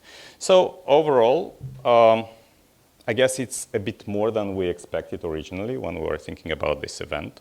Not because we had less expectation from the audience and from everyone involved, but we thought that it's a rather new topic. It seems it's not that new topic, although there is a lot to discuss, and the half-day dialogue, which today has opened so many angles of discussions between various stakeholders from public and private space, and a few commitments made, as it was mentioned, and showing the human face of the business, I guess, which was also said by one of our participants. So thanks a lot to everyone who made this possible. Again, AmCham team, UNDP, EBRD teams, my colleagues from PwC who have traveled to be with us today, and of course to those who decided to stay with us for this half of the day and to engage in these discussions. Thank you. Thank you, Alex. I think I've just realized that Alex hasn't been properly introduced, and those who doesn't know this gentleman, Alex, is the director at PwC here in Moldova, actually a partner in crime for this event. Now, I think we will be fully in compliance with all the pillars, environmental, social, and governance, if we go and have a drink, a glass of wine. I think we all deserve it after such a long day of this complex information assimilation. We are ready to receive your feedback. If you have all the positive feedback, please give it to me, and everything constructive, please pass on to Alex. He will be also there. And I think it's just the beginning. Let's network, let's brainstorm, let's see how we shall continue with discussion of this topic. At 6 o'clock, all the AmCham community will be joining for our season networking reception. Please stay if you have time. Thank you. And now it's officially closed.